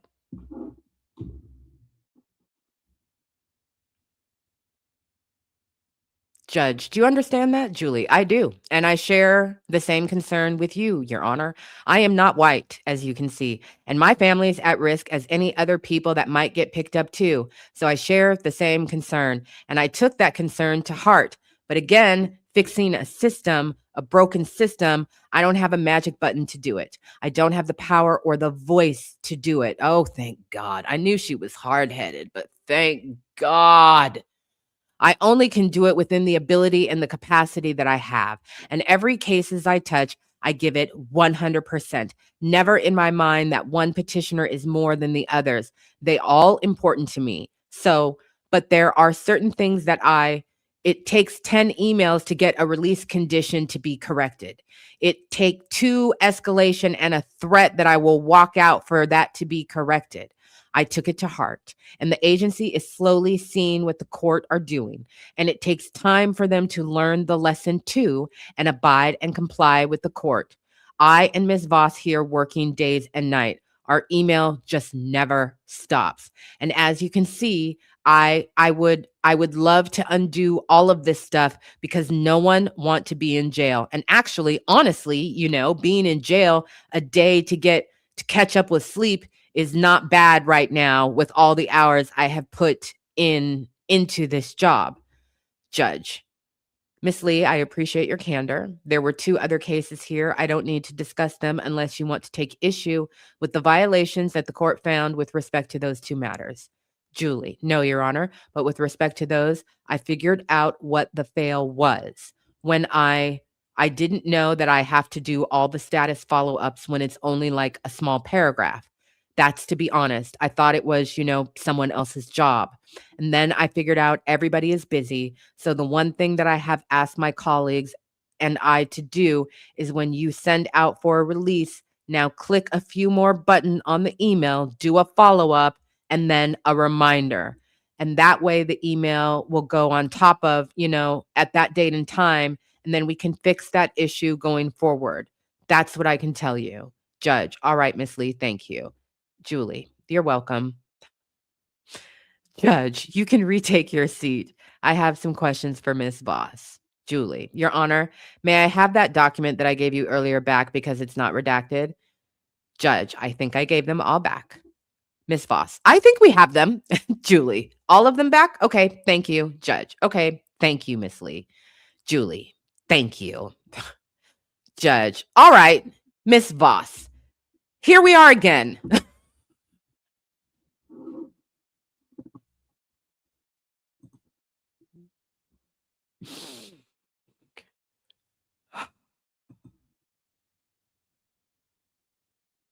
Somebody's mama, thank you for the contribution.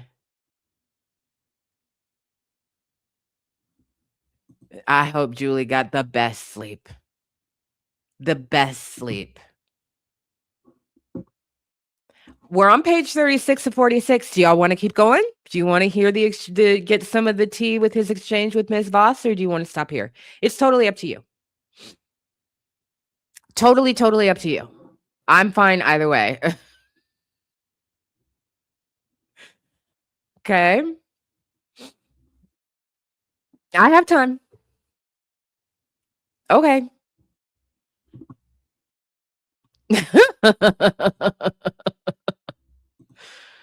Blessings to whomever. Roll the clip.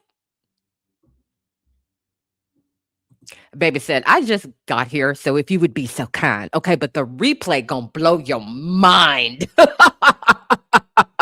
Shout out to the replay gang. You've already had your mind blown because you've seen it, but shout out to y'all. Oh, Lord. All right. We'll keep going.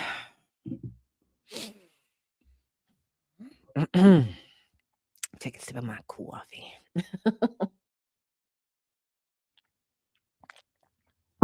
Mods, get those links going. The looters buy me dinner. All right. Miss Voss, here we are again. When this court issues a release order, who is the person or office responsible for being sure that it's carried out? Miss Voss, Your Honor, I take very much to heart your comments earlier. You're right. It is the executive branch, the entirety of it. DOJ has a role in that. Oh, I see. This was a pop quiz question. Got it. Okay. I thought he was asking like literally, but I think it's a test question. Because she's giving an academic answer. She didn't say, oh, that's Jill on the third floor. She said, oh, it's definitely yes, I did pass this section of the LSAT with flying colors, Your Honor. I sure did. I do know the answer to this. My God.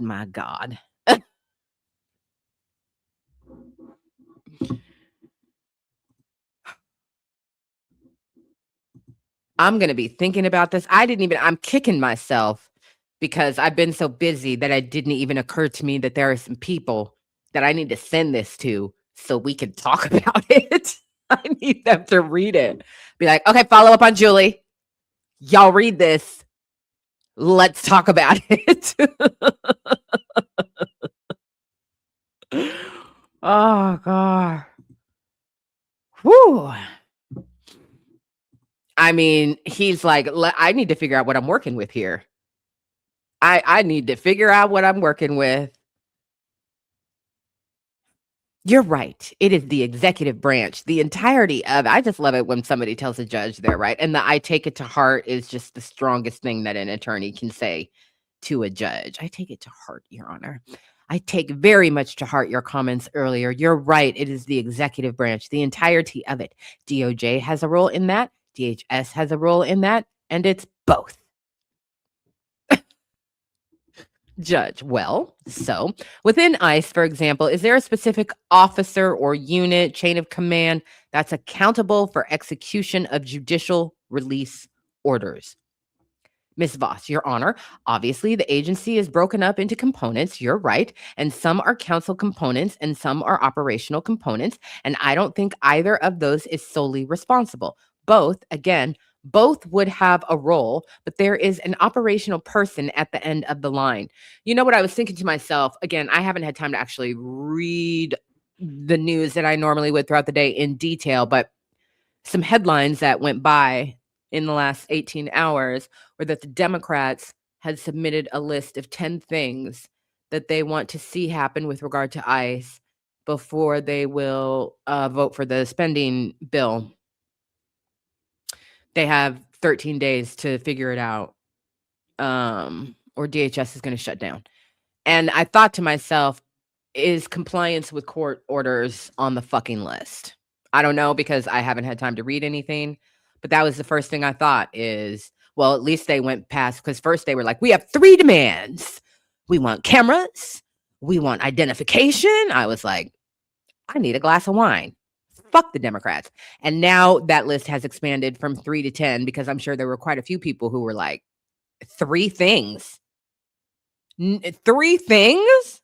3 will not do. So that list has been expanded to 10. It has been sent to the Republican leadership, and compliance with court orders better be on that motherfucker.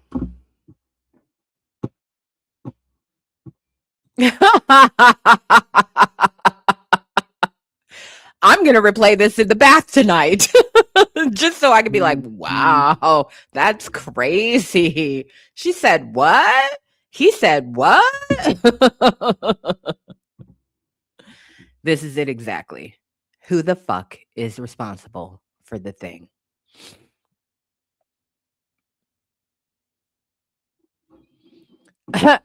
Judge. All right. So with whom does the buck stop?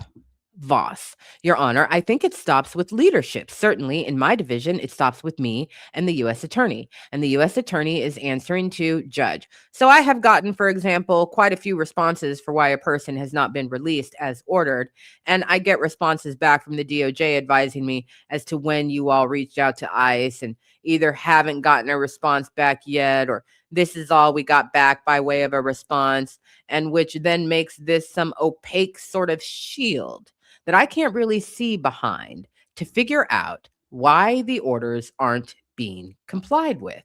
And the answer cannot be that we called ICE and then a shoulder shrug.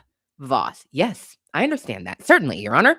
I think the respondents in each of these are the agency heads. You've got, obviously General Bondi, Secretary Nome, Judge. I get, and I'm not rudely interrupting you, Ms. Voss. At least I don't mean to be rude about it. But what I'm trying to understand is what happens here locally.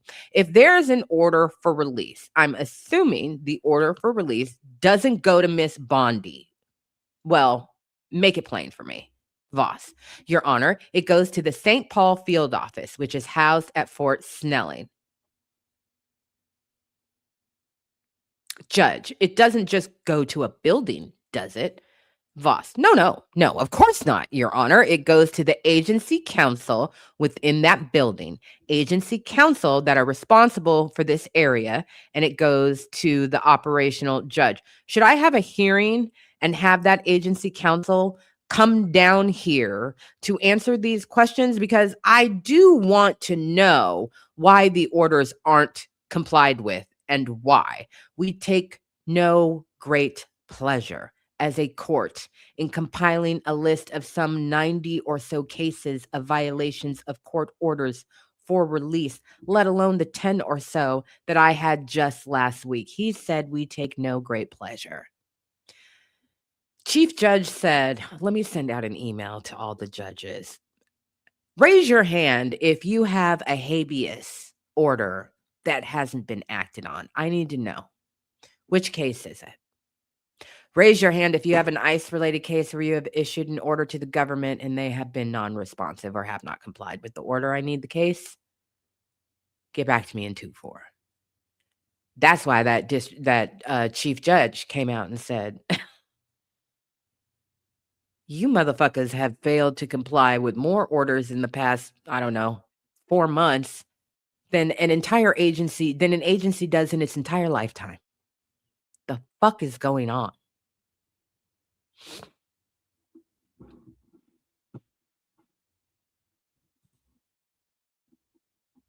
I mean, this is what court is about. Specificity. Specificity.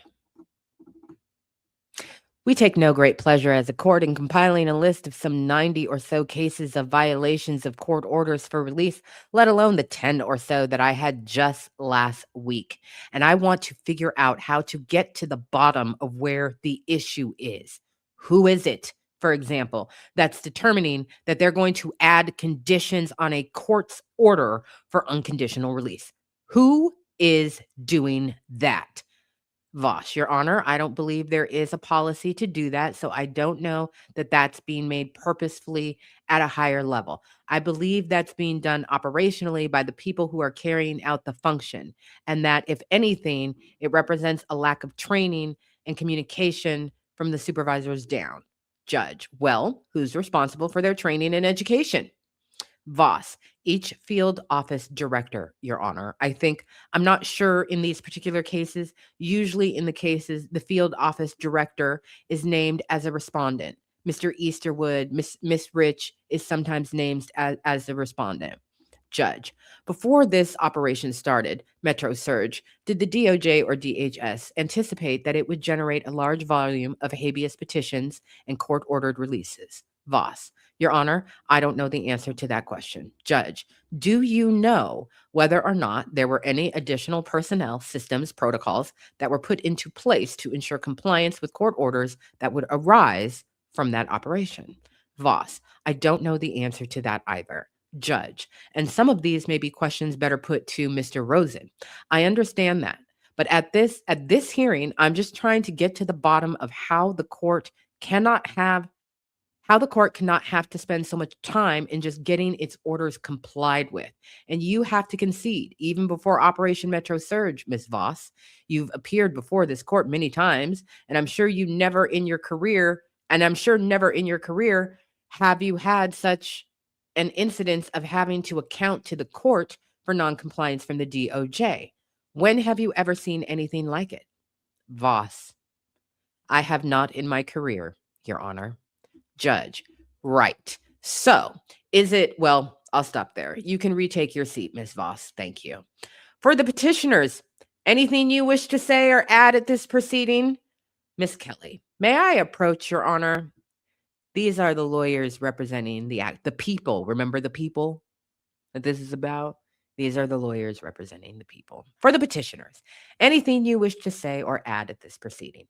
Ms. Kelly, may I approach, Your Honor? Judge, you may. Can you identify yourself again for the record? Ms. Kelly, thank you, Your Honor. My name is Kira Kelly. I represent petitioners Oscar and Juan in these cases. First, I'd just like to revisit your question earlier of whether the unitary executive's behavior in Operation Metro Surge has outpaced the system's capacity to ensure that the Constitution is being complied with. And this is abundantly clear that the answer is yes. We see from this hearing today and from the abundant cases before this court and the other judges in this district that they're not being credentialed or properly trained or supervised, nor are officers or agents of respondents from supervisors on down, Mr. Eastwood on down. There are problems with supervision and training that have resulted in immense violence to our communities. That we hear that it is pulling teeth for counsel of record to get her own client to fix these constitutional violations. It should not be pulling teeth to get compliance from the government with the Constitution. And a question I have for the court is the party making it impossible for counsel to comply? Are they acting in blatant disregard of court orders, so much so that their counsel sees her own self as a bridge between the court and the party here? Ooh, they were taking notes, baby. They were taking notes. That this is unprecedented. And we know that counsel for respondents don't have the power to get their clients under control. An email with bold font is not going to change the widespread systemic pattern of disregard for court orders and honestly for basic human rights in this situation. Detain first, find authority later. This is exactly their strategy. And we've seen this from all of our cases where there's no warrant, there's no probable cause. Most of my clients, they report that respondents, upon detaining them, have no idea who they are. They are pulled over for how they look or for where they are or for any number of things that don't amount to probable cause under the U.S. Constitution. And I would point, Your Honor, to two declarations in a recent filing, which, if Your Honor would permit, I could file in a supplement in this case. The first is a petitioner, is an affidavit written by my client, Oscar, and that was filed at docket 67. The Advocates for Human Rights et al. Versus the U.S. Department of Homeland Security et al. And Oscar's declaration is important for a few reasons. One, it articulates just his horrific experience throughout his proceeding. And it's easy for us to see court orders not being complied with and the emails back and forth on the computer, but his affidavit really just shows what it's like to experience that, and in ways that were personally, for me, just sickening to read as his attorney. That he was without food, he was without clean clothes, he was subject to physical danger, both through reckless driving of ICE agents transporting him from one location to another. That is something that law enforcement does on purpose. Put you in a paddy wagon and don't belt you in. take some hard corners so you fly around in the back.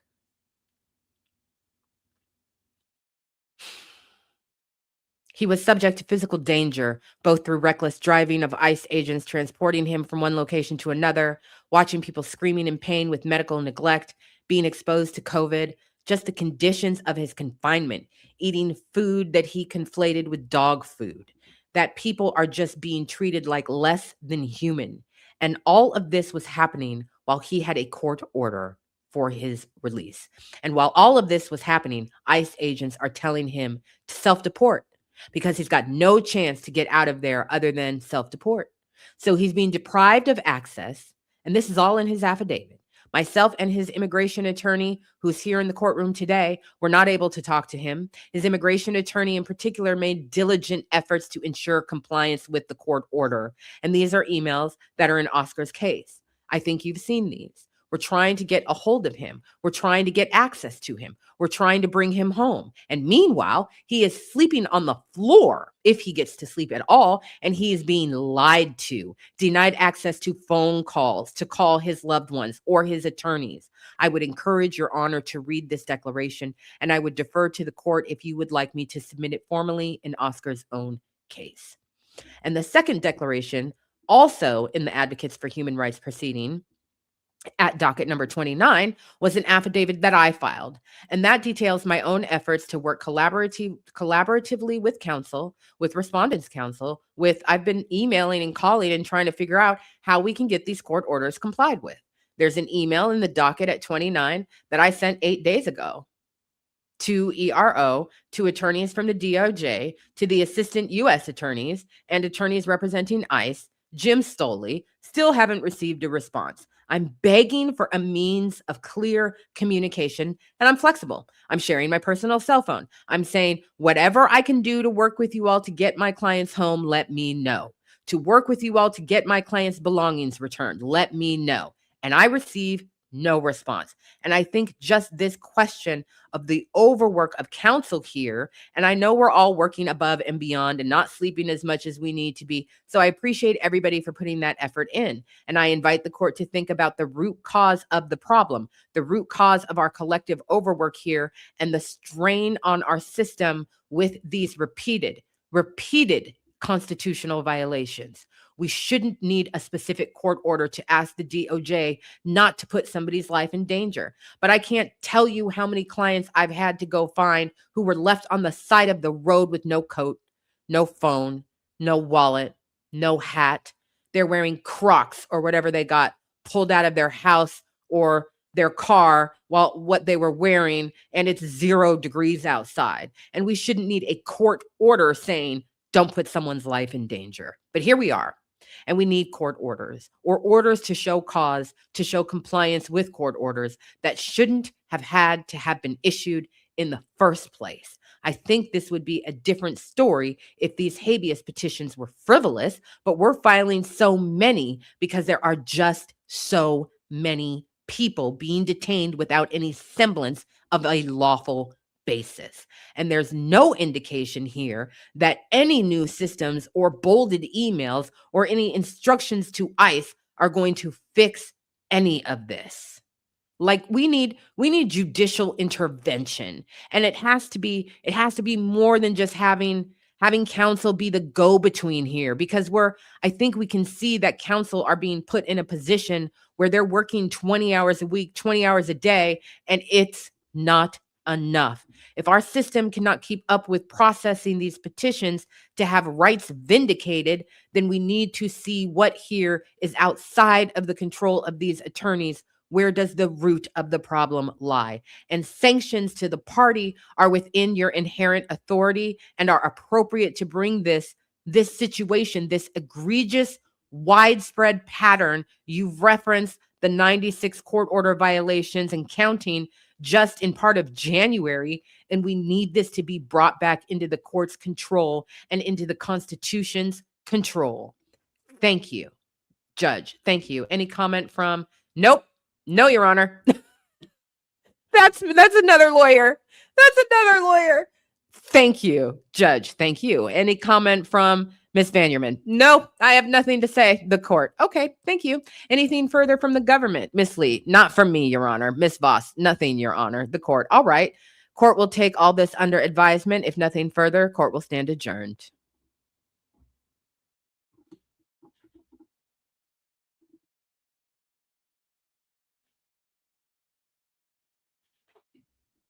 How we think it went, chat? I don't think he's impressed at all.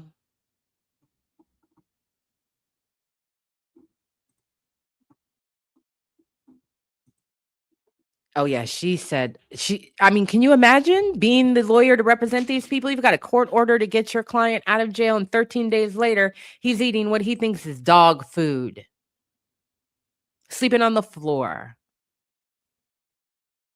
of a makeshift cell in a warehouse. You turn this light on.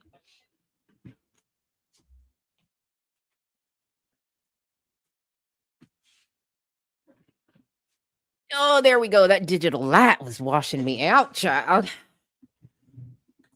Sun is setting.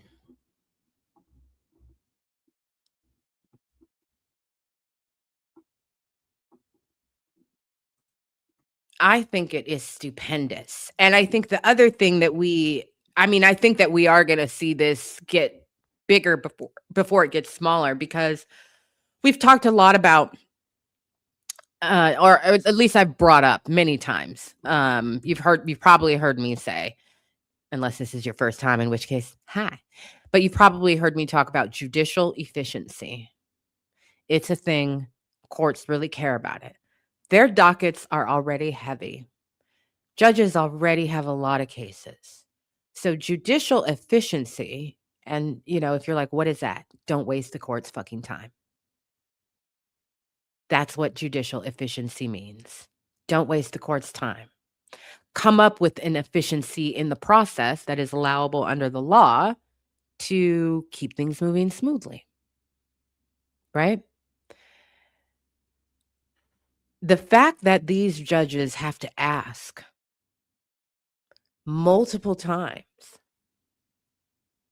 and now they know that they cannot take the government at their word when the government says, oh, we did release somebody. Here's the date of the release, the time of the release, and the location of the release.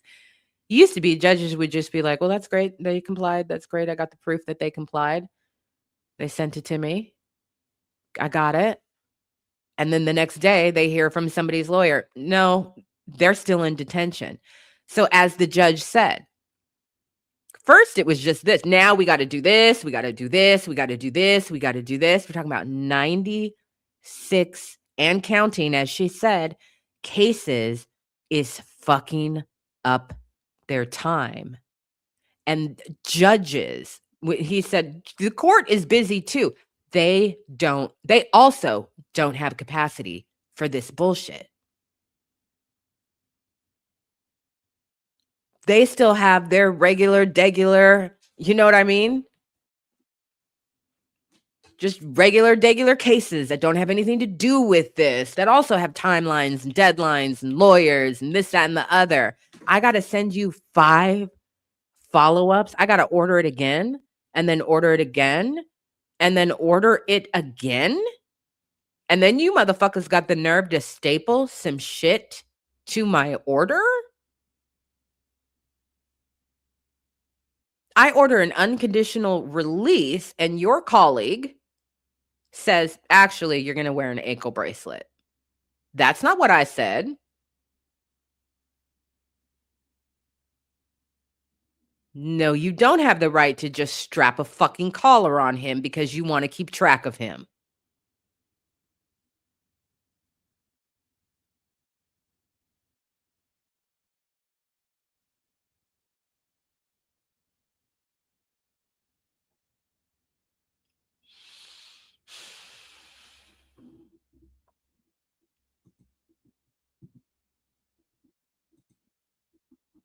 On one release.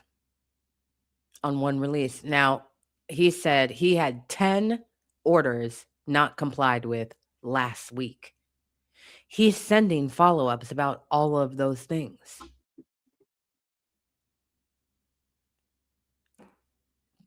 Miss Kelly, I believe it was, is correct, and the court already knows this, but she hammered it home at the end. The court needs to pull this shit together. None of us can keep going this way.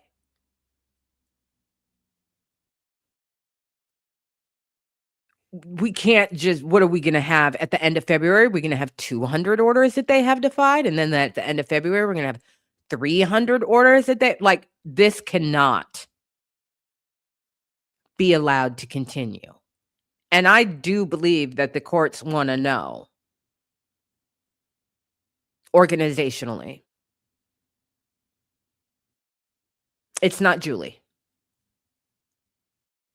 who they're gonna throw in jail for contempt of court. Because if you don't give a fuck about somebody else's liberty, you don't give a fuck about yours.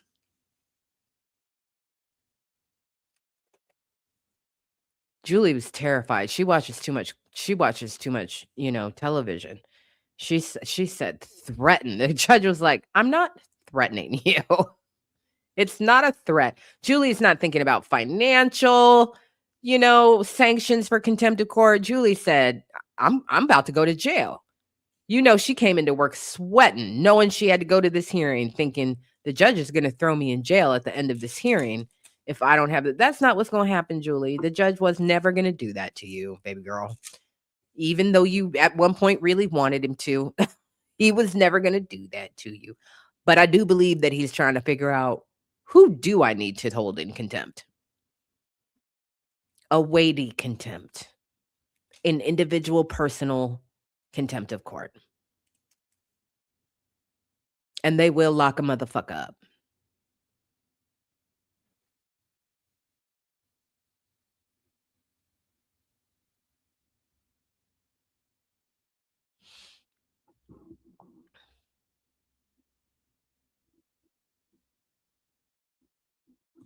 I don't necessarily think that she was sidestepping. He's asking for the name of a person. She offered a few, but that's a very specific question. She gave the test answer, right? The generic test answer first, and the judge was like, "I'm sorry, let me repeat my question with more specificity. Who the fuck?" Right? And she was like, "Okay, well, in this instance, it would be this person, and this person. But this is a bigger problem than you know what I mean?" So I don't think that she was necessarily dipping and dodging. I think that she knows that she can't offer up a name without being absolutely sure that it is their individual responsibility and their job to do the thing. And that's what he was asking.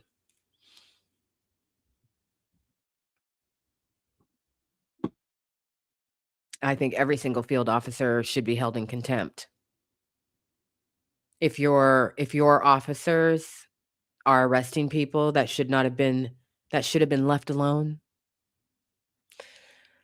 yeah, you should be held in contempt. The people who are getting these emails and shrugging it off, and when she said it goes to the legal counsel for at da da da da da, I know that judge was like, "Let me write that down."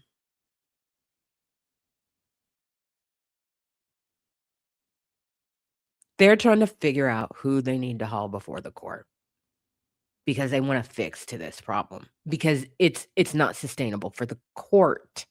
It's not acceptable because of the Constitution, but it's just not sustainable for the court. The court does not have capacity and should not need to have capacity to chase motherfuckers down to find out why they haven't complied with a court order.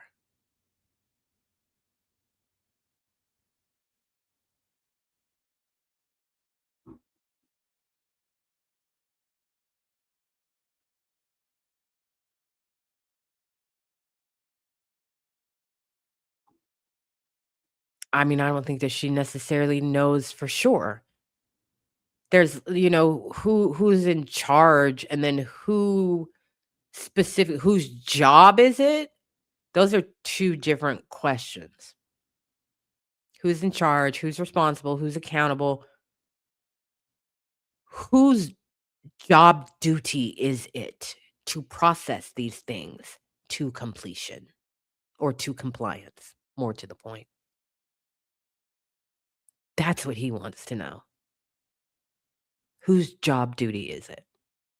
And that's when she was like, well, it's sent to the lawyer, da-da-da-da-da. I know that judge was like, say less. And I have a feeling that this is the highest priority for judges in this district, is figuring out a solution to this problem.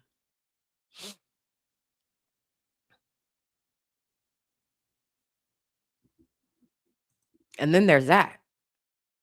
And then there's that. Yeah, then there's that. So, boy, howdy, Fateless. This was a ride. This was a real ride. Wow. No, baby, you're the dumbass that doesn't know what's being talked about, and you're absolutely wrong about what this channel is about. There's a description in the channel about what this channel is about, but you're ignorant, dumb fuck ass don't know how to read. That's the problem here.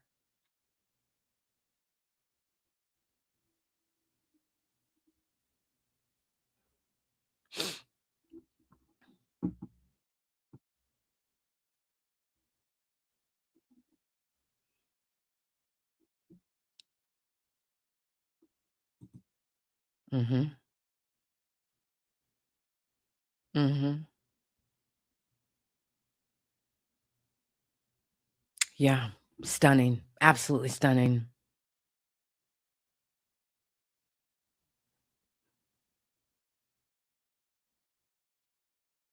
Absolutely stunning.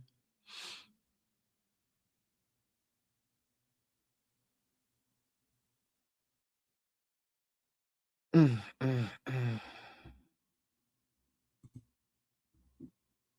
I don't really read books. Nigga, we know. Baby, we know. We know. I thought this was a hip-hop channel. Don't nobody you a dumb fuck and a half. You don't tell a black woman what to talk about, what to think about, where to stand, when to smile, who to fuck. You don't tell women to do a fucking thing. You imbecile.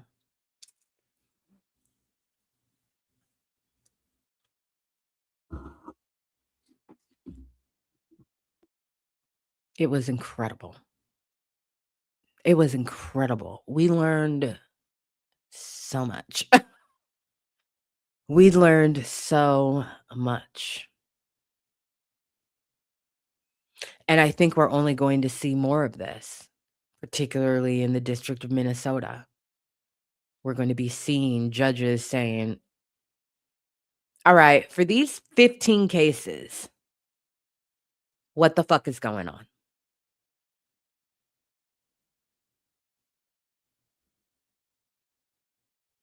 Unbelievable.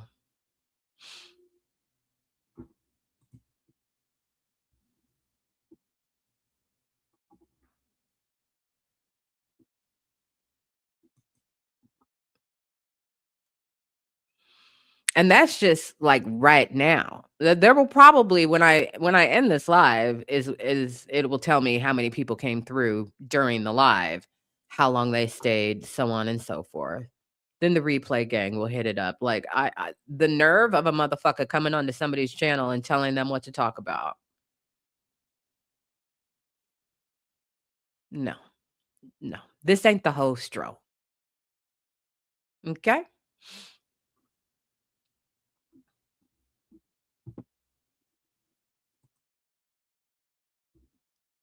You tell him. I don't be messing with them big words like that. That's why you ain't messing with this good pussy like that neither. You have to be able to sound out 5-syllable words fluently for this punani here. Okay? Okay.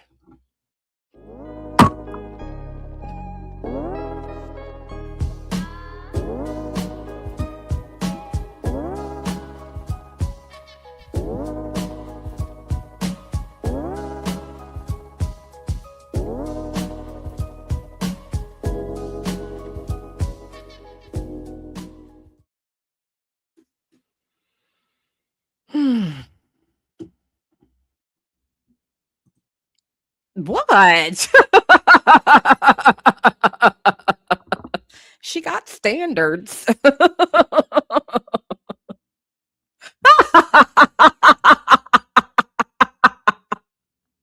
Crooked conscience said, I will figure out a 10-syllable word.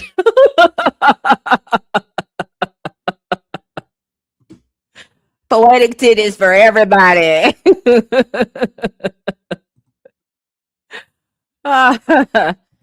Mm-hmm.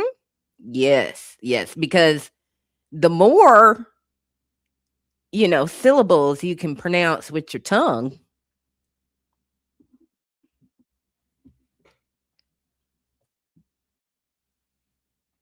I'm just saying. It is after dark. This is it right here. I saw somebody say, I like literate titties. This is what I'm talking about. 10-syllable words is killing me. Kim said, I got 12. Okay. Okay. Come on. He started it.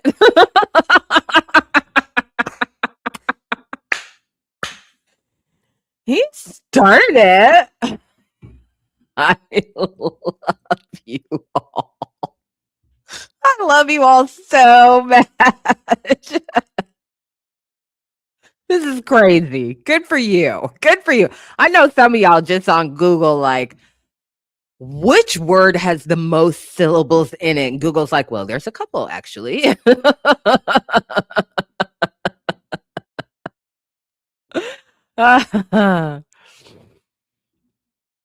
Yes, child.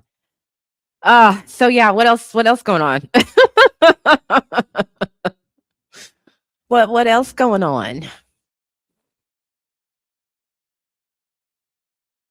Paleo epidemiological. That's a sexy word. It's a sexy word.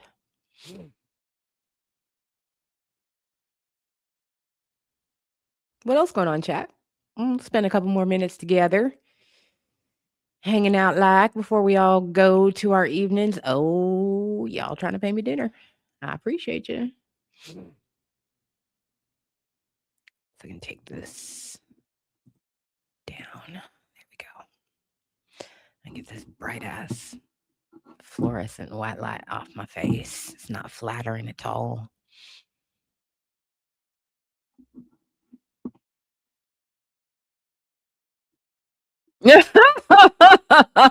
I haven't been able to. I saw it yesterday. By the way, that post had me cracking up. Resident screaming, Venezuela, Gabbard, voting machines. I was like, oh, I've raised an army of people. I have raised an army of people. I haven't been able to get into it because I've been getting into this here. But I will. Okay, good. I saw that the power went out in the facility, I think. Or was that yesterday? Curling is special. It really is. It really, really is.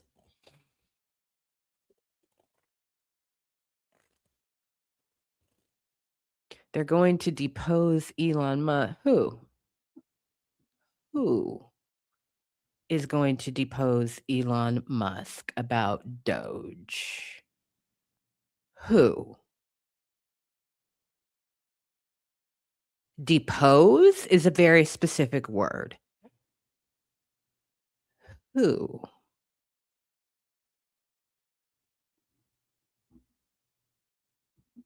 I do know that. I do know that he's in trouble in France, not because of Doge. Somebody said Doge. Doge is American government related. Grok is, and other things that happen on the X platform is what France is sick of. How many glasses of wine you done had? Cybersecurity, something. So I'm not sure. I don't have information that suggests to me that these are the same thing. Thank you very much. Good job. A judge ordered him to sit for depositions in a U.S. aid lawsuit. Thank you. If you have any more information about that and you could post it in the Discord, reputable source, I will follow up on that because I want to familiarize myself with the docket.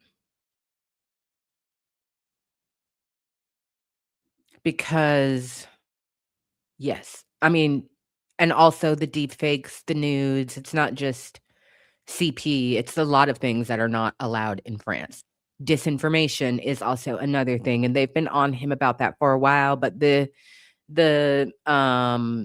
nudes sent France over the finish line with X. They're fucking over it. And the entire EU is pretty much just about done and sick of it. So, which I think is fantastic. I think it's amazing. Thank you, beautiful. Oh, yeah. So sad. And lying. And freedom of speech and what is permitted and what is not permitted. You can't just say whatever the fuck without consequence. It's like that in many European countries.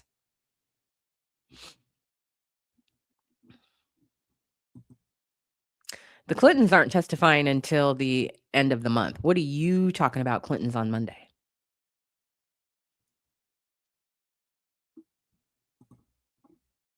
Baby, you gonna love it.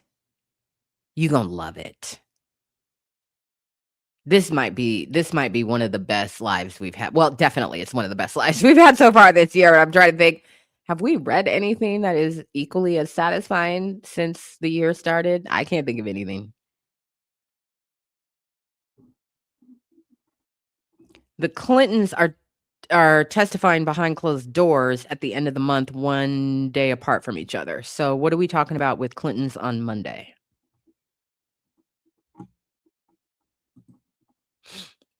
Did something else happen? I saw, again, headline only because I didn't have time to read stuff today. But I saw Hillary Clinton call for a public hearing.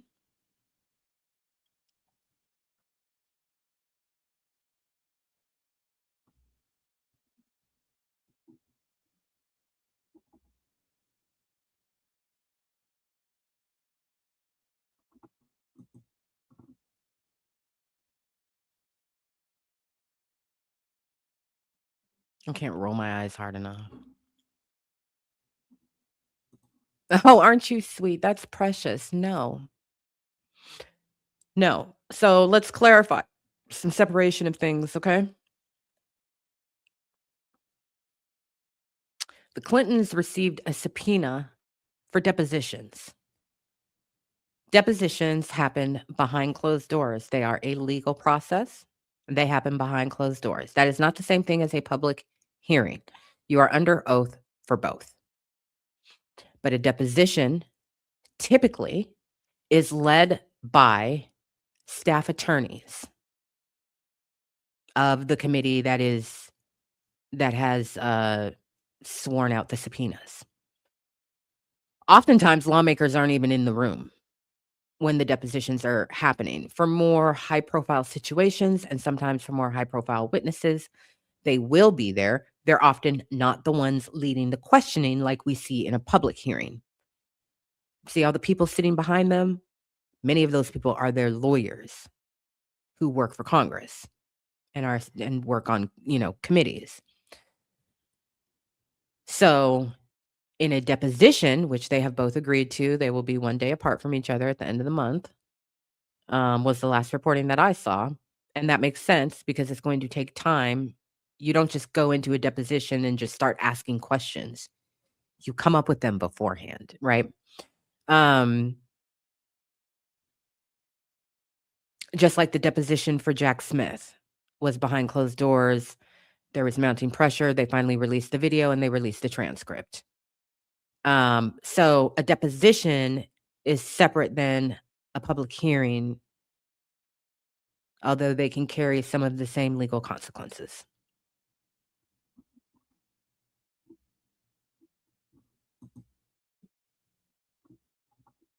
Not that I'm aware of.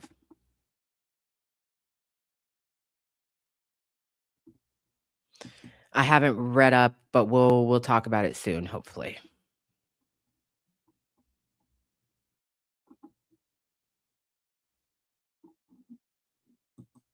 So, yeah, so Hillary came out today and said there should be a public hearing about this, and I'm sure the Republicans said no because the Democrats tried to take some procedural steps today in order to get approval to sue the DOJ for not releasing the Epstein files, and the Republicans who are in control said no. This is a political stunt. The same people that voted to release the Epstein files said, no, you're not going to sue the DOJ. That's a political stunt. I'm so fucking over it. I'm so fucking over it. I can't begin to tell y'all.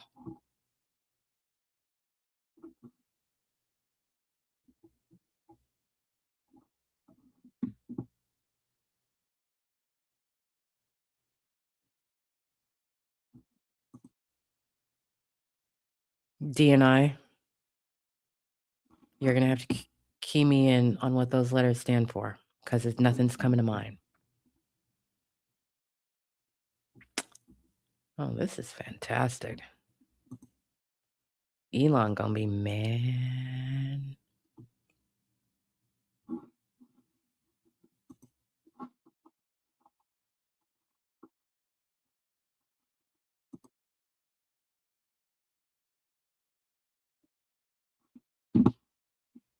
Oh, there were a couple things that passed in my mind. I was like, that ain't it. That ain't it either. Ask a clarifying question. What are you talking about? What was the DNI whistleblower? What did they divulge? It's not coming to mind for me.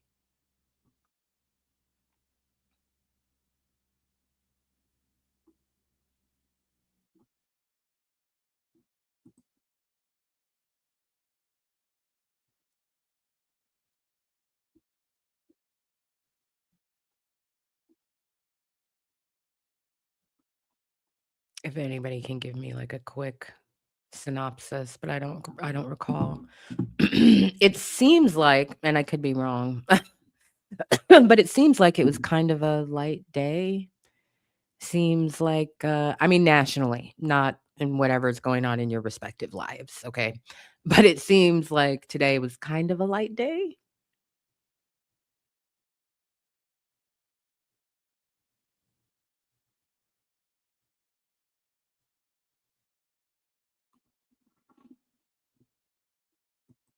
I don't know. If you find something, post it in the Discord to help me jog my memory or read up on it. It's too top secret to release.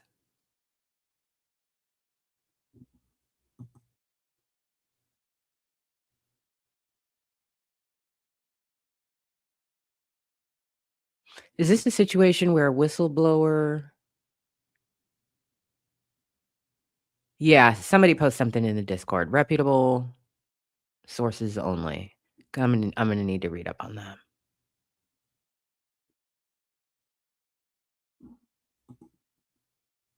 Interesting. I'm sorry. What? Was this on TMZ Sport? I'm gonna need you to change your what the fuck is this? What? This is what I was getting ready to say. Is this an instance where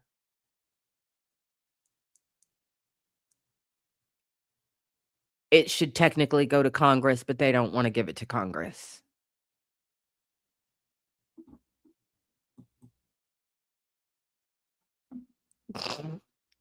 Angie said, I'm not that drunk. I know good and hell well you didn't just say.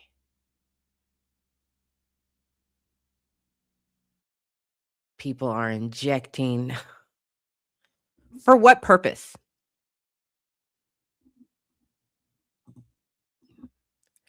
Maybe they do. You might have just inadvertently. What the fuck? Is this a basket gate? Is this part of basket gate? Because I do know about basket gate.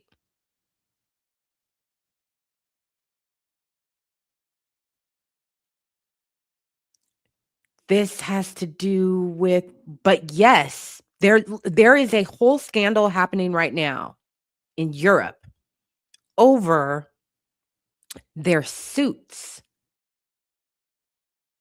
the aerodynamicness of their suits, where their stuff is,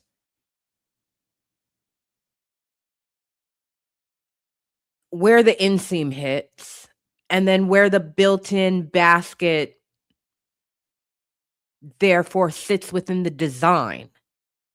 It being moved a couple centimeters can change the aerodynamic ability, I made it up, uh, of the jumper.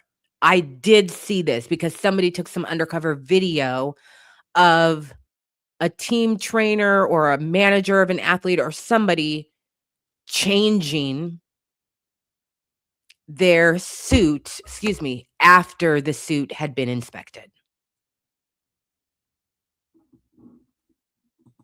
That kind of basket.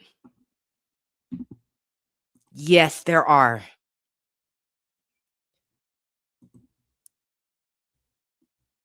Why you have to remind us of this man? Why you have to remind computers, math, yeah, simulations, math, all that stuff.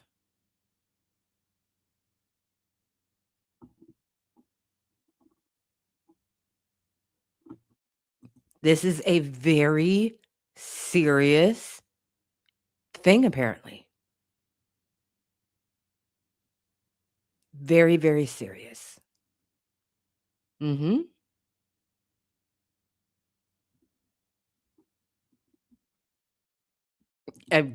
Pour it up, pour it up.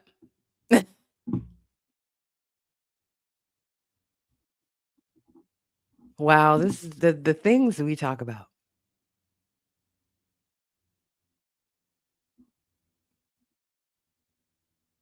No. No, I don't think Toss said do that. I think what is happening is that jumpers are trying to come up with a justification for an adjustment to their suit. There's only one justification for it. It has to be your body.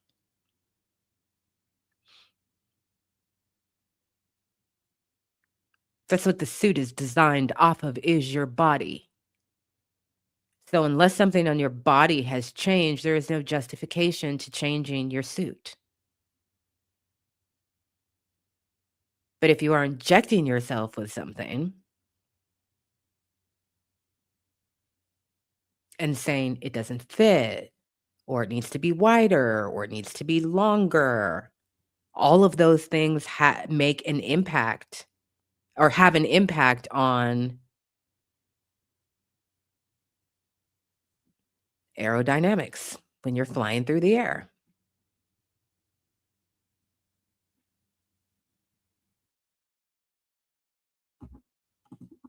I'm hanging up on you.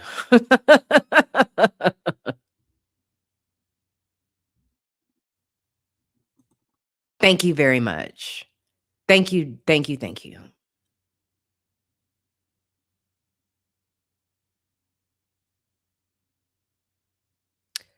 Thi This is so funny, Nisi. Does this help the big rudders or the little ones? You mean the injection? It would help the little rudders. Yeah.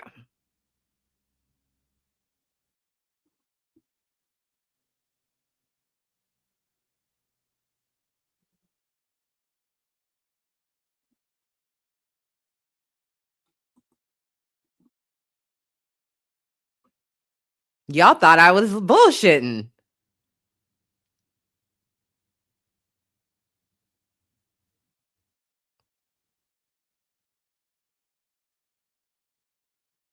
This is very serious business. Like a race car. Okay, like a race car.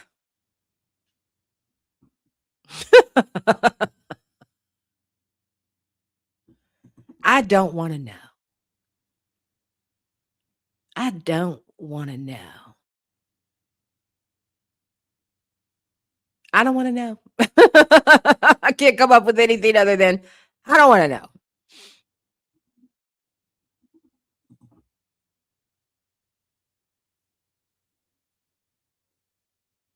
Every extra centimeter on a suit counts. If your suit has a 5% bigger surface area, you fly further.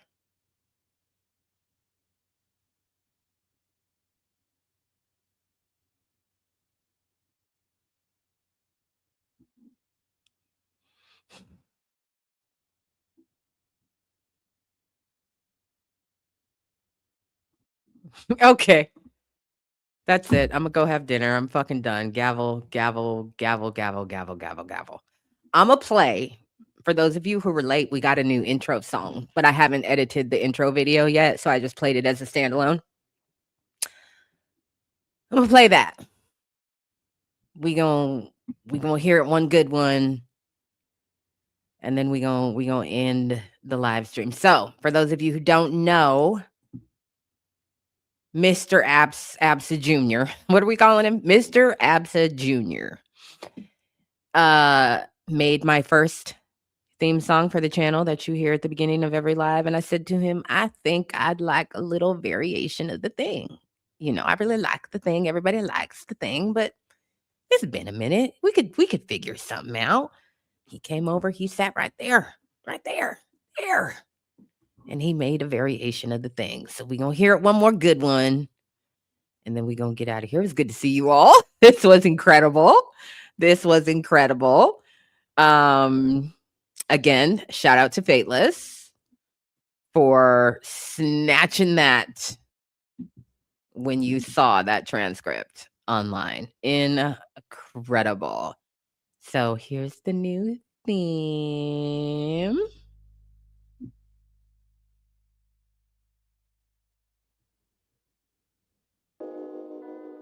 There we go.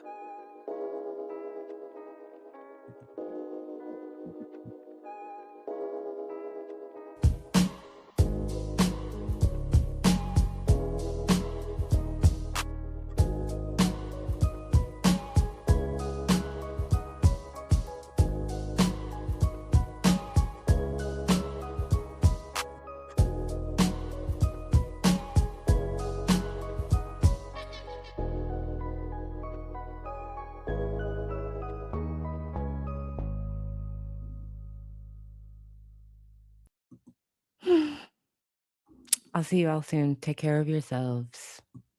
Peace.